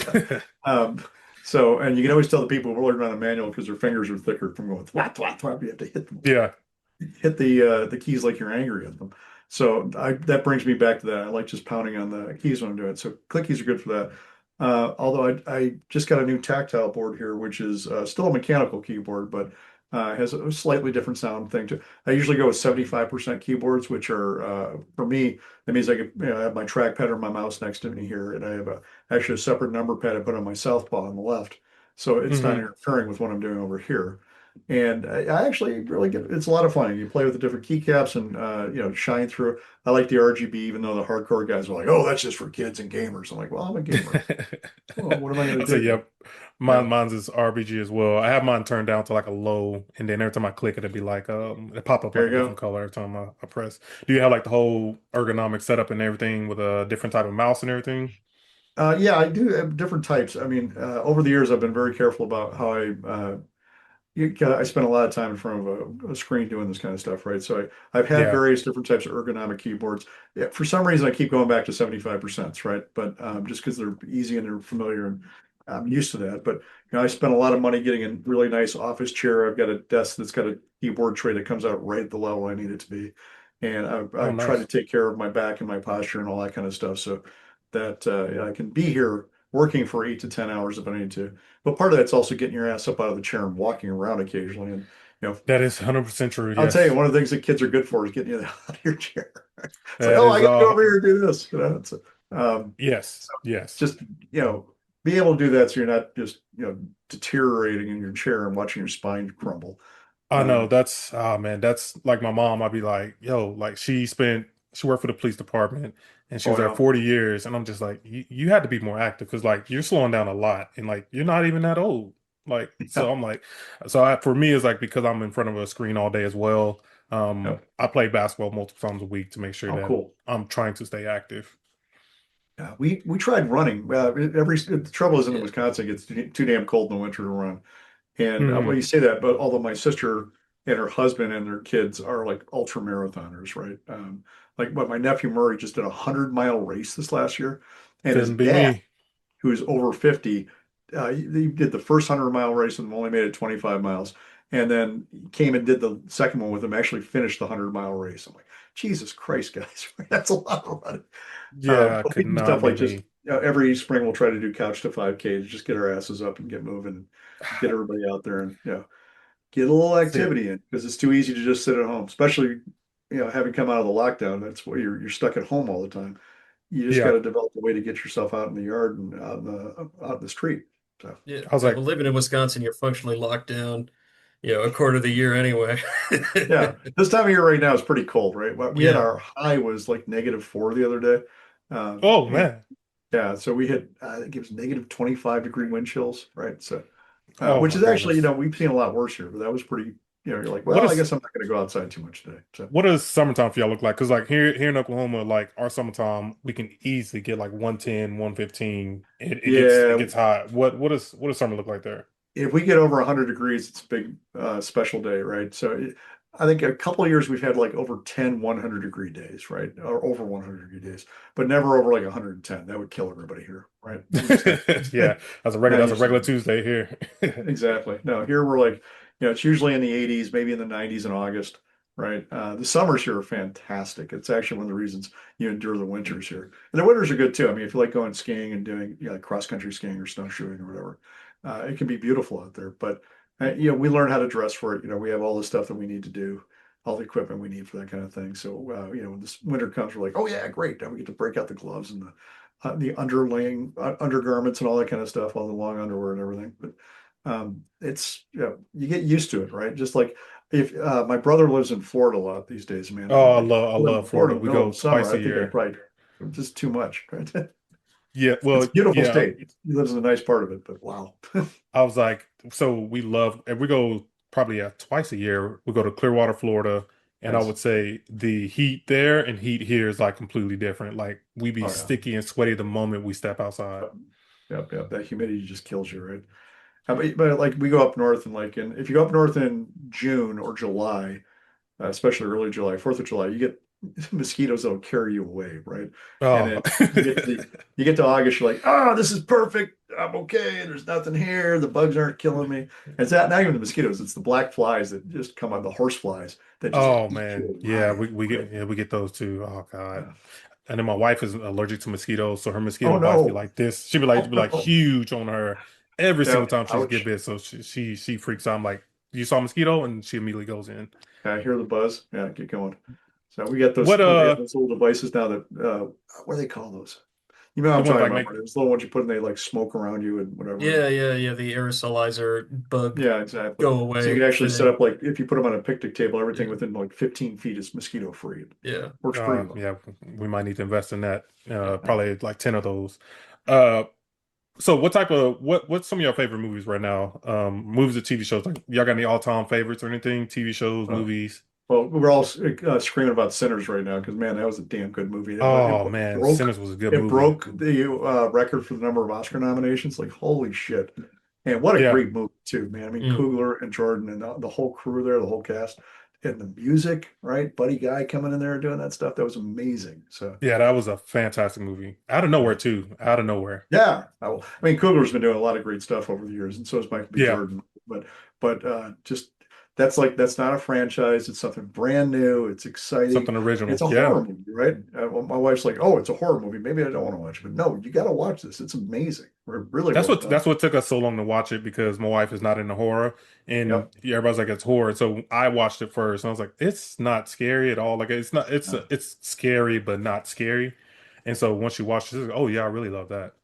Yeah. I mean, like the first three quarters of the movie. I mean, if you just chopped it off at that point, and it's no vampires or anything else, it's just character and plot A great development. Yeah. fun time flick Yeah. if you just ended an hour and a half in. It's almost like a historical movie until that point. You're like, oh, and Yeah. then these Irish vampires come up out of nowhere. It's like, oh shit. Yes. That was a Uh, pretty good scene. They just come yeah, and just one of singing my and favorite movies everything. is Blade Runner from way back. Blade Runner is like one of my all-time classics. I'll sit and watch at any point, right?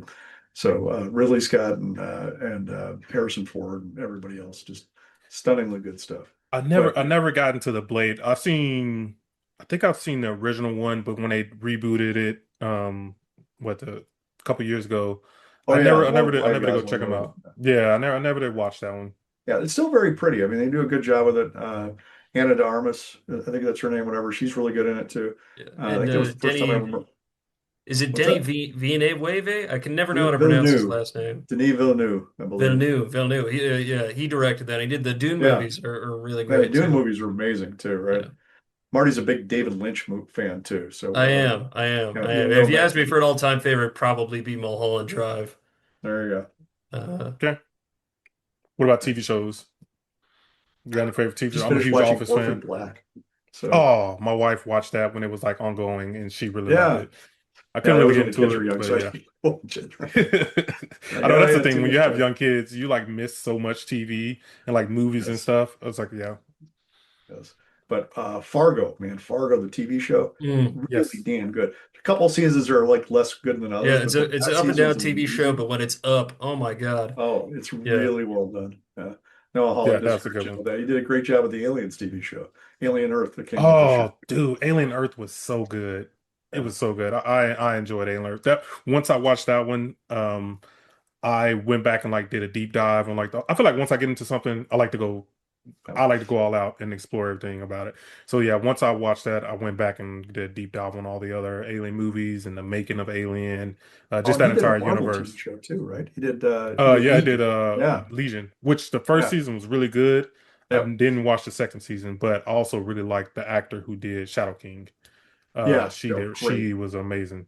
Yeah, good for Uh, her. Yeah. Marty, what Legion about you? rules. Sorry, I interrupted.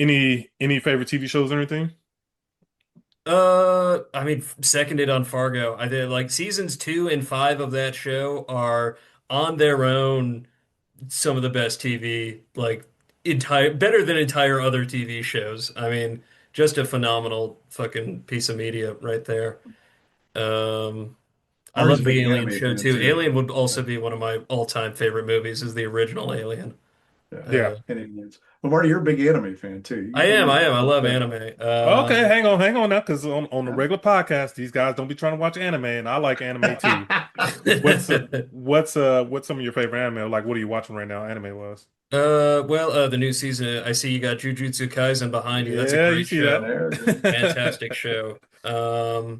Yu Yu Hakusho, probably my favorite anime Yes, ever. Specifically the English 90s dub of Yu Yu Hakusho. that theme I song think is perfect. fantastic. Yeah. Yeah, Yeah, I well, am. you sat me down and forced me to watch JoJo's Bizarre Adventure I for did. I made you watch the first 4 or 5 parts of JoJo. I'm looking forward to the seventh one is coming out soon, which is yeah. one of my favorite in the manga, if not my See, favorite. It's fantastic. that the animation style threw me off, and Yeah. I normally give an anime like the first arc, probably like the first two arcs before I drop it. But like, I could not get on board with the animation style I'll for tell you, that, man, the first season of JoJo is terrible. and It's, that's It probably it and then it goes it's like crazy good. It gets really good after that. But the first season, just skip the first season. It's not. yeah. It's I like was a like, I whole couldn't get different into show, it. right? It's amazing. What's the other one? Neon Genesis Evangelion, right? Evangelion is great. Berserk. I Yep. made you read all of Berserk. Yeah, Berserk's fantastic too. Oh, it's manga. It's not anime, but yeah. Yeah, Although it it is had an anime, I just animated not seen it. adaptation for Yeah. bits and pieces of it, but it's not been. Yeah. Now the other thing he really got me into was playing the Yakuza games, right? The video games. Oh, I Uh, remember those because yeah, yeah, I remember played I had it on PlayStation. every one of them. I just like devoured them whole. They were great. So Yeah, I'm actually surprised like that series is still going. Like I remember having one on PS2, and yeah. I was like, and to see like they still coming out to this day, it's like wow, I didn't realize it was going to be as big as it was going to be. Now they have a new one like every other year. It's kind of nuts, right? It's Yeah. just been going on Yeah. forever. Are Halo's a big there? one for me, but I wrote Halo novels, so that was. But I remember seeing Halo. I was interviewing for a job, a freelance gig with Bungie way back in like 1999, 2000, and I was Bungie back in those days had an office in Chicago. They had moved. They hadn't been purchased by Microsoft yet, so I went Hmm. down there and they showed me Halo like before it had been announced, like a year or two before that. I was like, wow, just so cool, so much fun. And that was actually the first person shooter I introduced any of my kids to every time they were interested in doing that kind of stuff. I'm like, okay, this one we can do couch co-op. We can do it together, and it's not you're not shooting human beings. It's goofy Yeah. aliens, and the blood is purple, and they go "Ah," as opposed to dying and screaming. So Yeah. it was a good one to play with younger ones, and to Yeah. see. And then you ended up writing some Halo novels later Yeah, I on. wrote three Halo novels. That was always good fun too, right? I wrote sequels to Halo 3 ODST, which is actually one of my favorites of the Yeah, that was a really good one. Yeah. whole series. So yeah, that's always a good time too.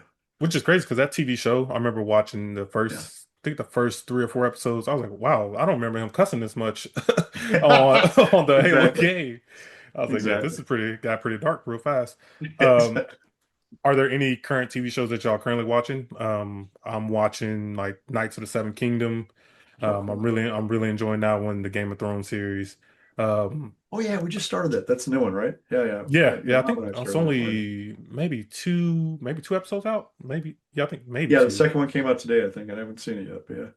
Oh Uh, yeah. Oh, that is today. Yeah, I know what I'm doing yeah, tomorrow. yeah. So yeah, are there any current TV shows you're watching? I know The Boys. I'm a big Boys fan. Invincible. Yeah. I saw the trailer for Invincible come out. Yeah, Yeah, what Invincible's are big, there big around anything here. So any current TV Patrick is y'all huge watching? in Invincible. So The Pit, watching The Pit, I like that. I Oh mean, I was a man, big ER fan back in the day, so it's nice to see Noah Wiley back doing that kind of dude, stuff. that And show stresses me out. the tension they bring into it is amazing. Stresses me Right. out. It's good stuff though. Yeah, so I'm looking for. And it's like, hey, we're doing it on Fourth of July. I'm like, okay, somebody's gonna lose some fingers with some fireworks. We're gonna figure out this first. Yeah. It's good time. And yeah, my wife was big into Game of Thrones, so she's big into the spin-off shows on that. And Hmm. actually, she really enjoyed the Lord of the Rings show on Amazon, right? Now I was a big Lord of the Rings fan, so I'm not one of these purists who's like, well, it didn't quite hit what it's supposed to do. I'm like, no, this is cool. Look, they're doing some interesting new stuff here. So, but I I get it. was I get it. a line developer for the Lord of the Rings role-playing game way back in the day, back when the quads were born, actually. So Hmm. I was into it from when I was in high school. So I just love that stuff. I get a lot of hate because I tell people I think Lord of the Rings might be overrated. I went back Well, it's certainly every dated at this point. I'll tell you that, right? I mean, I love it. I yeah. love it with all my heart, but it is something that's it was written originally back in the 30s, right, for The Hobbit, and then Hmm. later on for the rest of it. But it's and it's parts of it age really well and other parts don't, right? But I think Tolkien, professor, did a lot of great stuff in that, and uh, so I still go back and enjoy it. Yeah, I was like, so every once a year too. I feel like I'm a huge nerd, but once a year I try to watch a big franchise, and last Yeah, year's was Lord of the Rings, and I was like, yeah, I mean, it's cool. I mean, it's all right. And then I just finished the entire Harry Potter series because like I would watch yeah, these movies when they came out, and I was young when a lot of these came out. right, yeah, But I just rewatched the entire Harry Potter franchise, and I tried to go through um the what's the one out there? Fantastic Beast. right. Watch first movie, and I was like the second movie. I was like, Yeah, it nah, kind of this ain't. peters out, right? Yeah, Yeah, I was like, this ain't it. yeah, It's like this exactly. ain't it. Well, that's So okay. I yeah, mean, you don't have to love everything, right? I mean, that's all no, part yeah, of you're right. stuff. You find the things that strike a chord in you and you follow them. So, You're right. yeah. So yeah, any other current TV shows or anything that you're watching? Oh, actually, my wife watches more TV than I do because I'm usually like, okay, I'm gonna work. I'll see you. Good luck. But like, Marty brought us into a bunch of these different shows. Marty is a huge fan of all visual media. So, Yeah, yeah. and he's got strong opinions. Whether or not he's right or not, we don't know, but he's got Hey strong man, opinions. this is a podcast. We debate this type of stuff all the time. So Mm. I was like, what are you into, Marty? Tell me. Well, it's funny actually because I do, we watch a lot of different shows and movies and whatnot, but I don't actually watch stuff while it's coming out in a lot of cases. Like I Uh, watch some of the animes, like I've been watching Jujutsu Kaisen as it's Hmm. coming out. But like Abbott Elementary is a great, Oh, that hilarious, was a good oh, incredible one. it's a great sitcom. show, That was a right? good one. Yes. So I've been funny. watching that latest season as it comes out. It's like a few weeks ago I started watching Mad Men, which Really? Damn, ended that is forever an old ago. show. Yeah, Yeah. that's old. Which I tried to watch it back when it was originally coming out, but I bounced off it. I'm enjoying it more now. Uh, Different mindset. That's probably what it is. You're in a different mindset. Yeah, yeah, for some yeah, reason we end up watching a lot of the Apple TV shows, right? Like Severance and Severance. Shrink, Oh right? man, Severance is so Severance is good. so good. Underrated. Like nobody talks about how good the Apple stuff is. Oh, it's And they really be good stuff, getting big right? stars. I'm like, yo, this Yeah. is flying under the radar like crazy.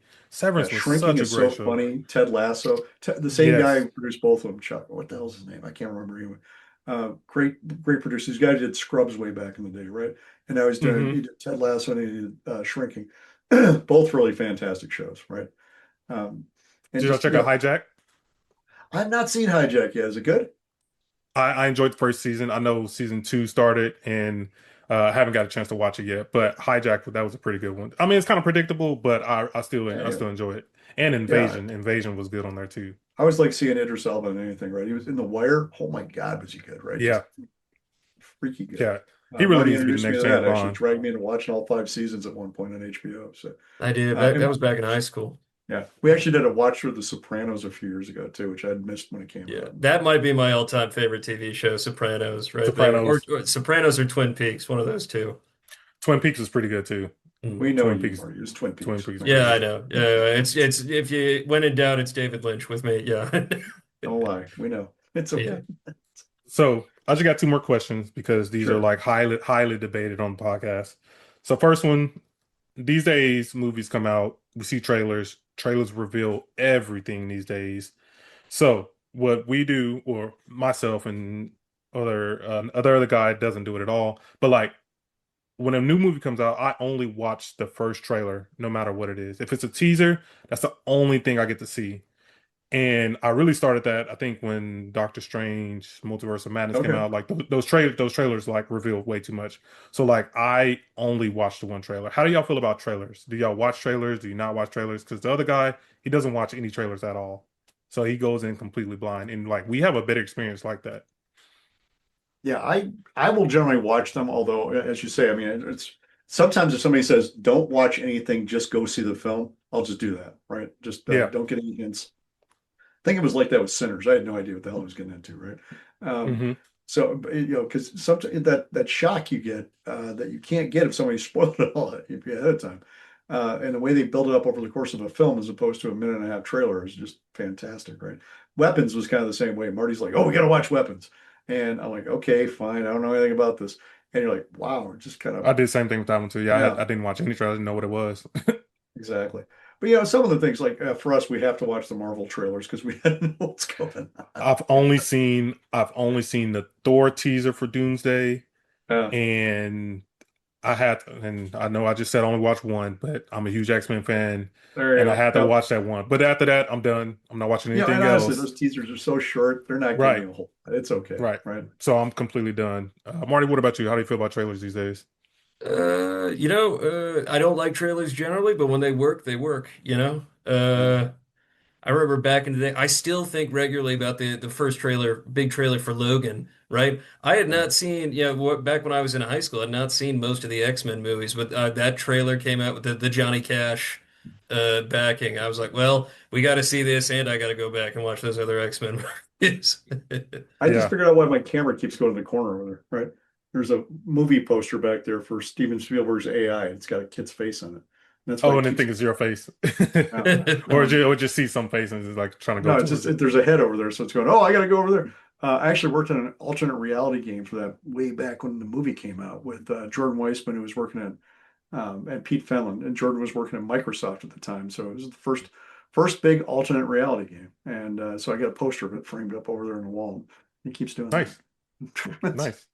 uh, And then another highly debated one is, do you guys enjoy binging TV shows more or do the week to week thing? Because for me, I'm week to week because I like to theorize about what I think is going to right. happen.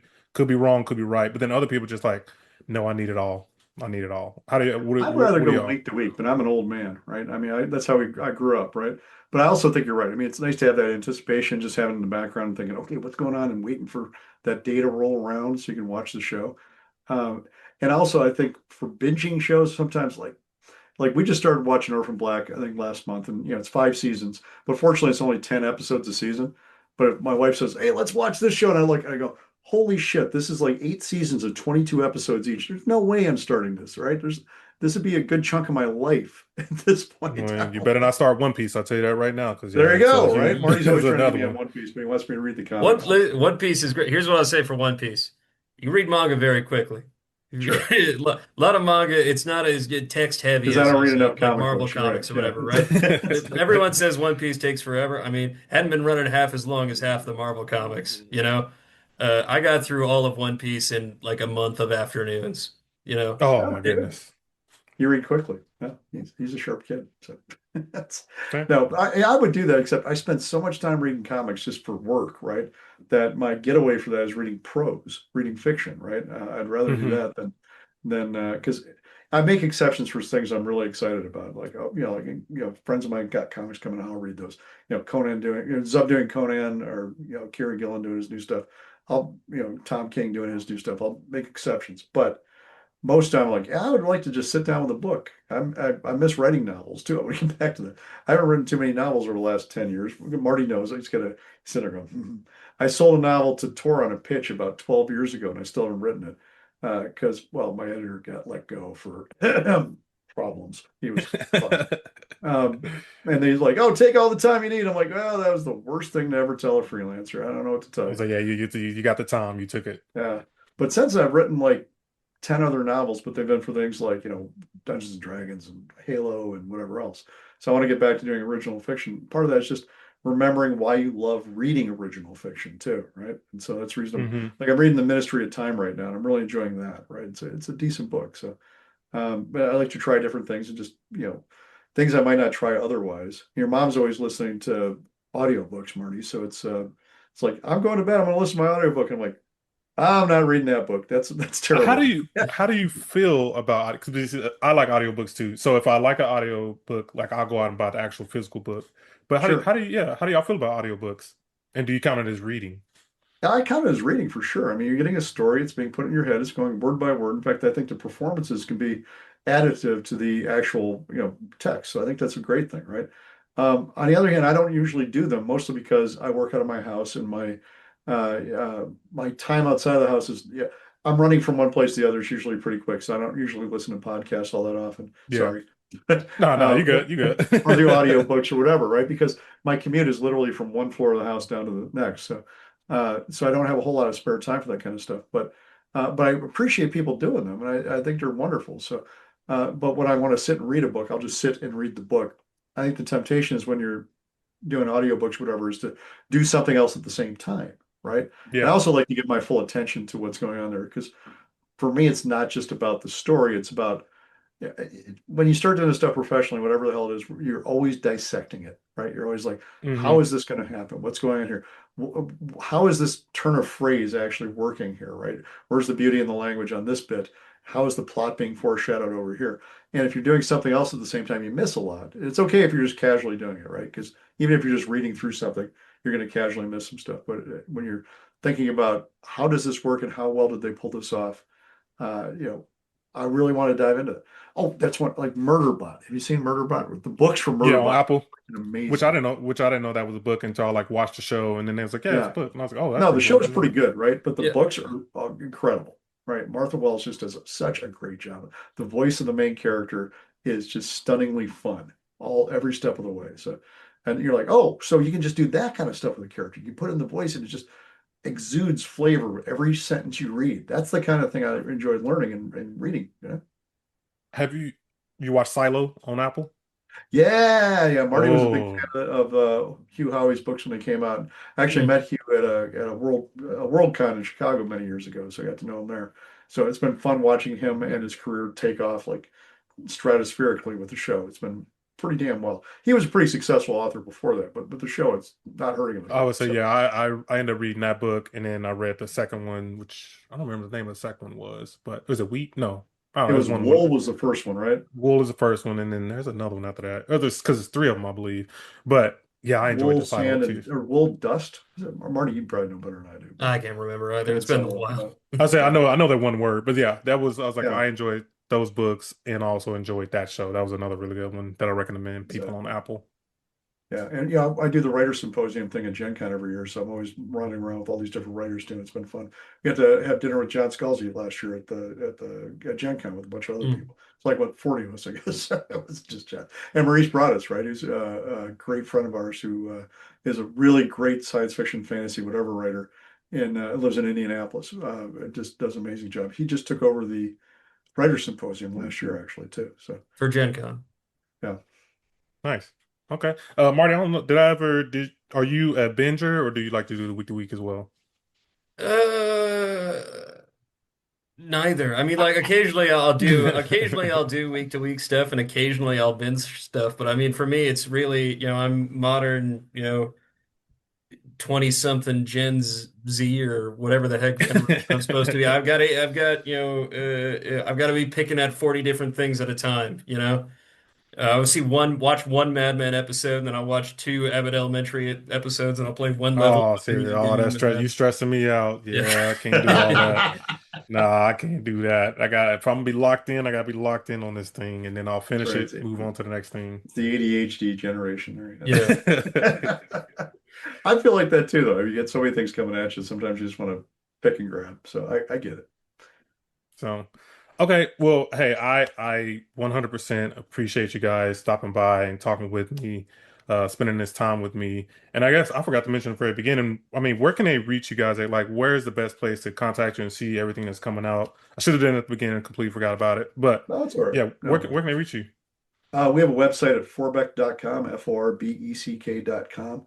I do social media. Marty, again, being a Gen Z guy, is like, doesn't do a I whole noticed lot that on with a lot Twitter. of people at work. I'm like, what? You're not on Facebook? Wait, no, Instagram? Like, no, none of this. I'm like, nah, I really care about it. I'm Exactly. like, okay, all right. I guess I'm Exactly. old.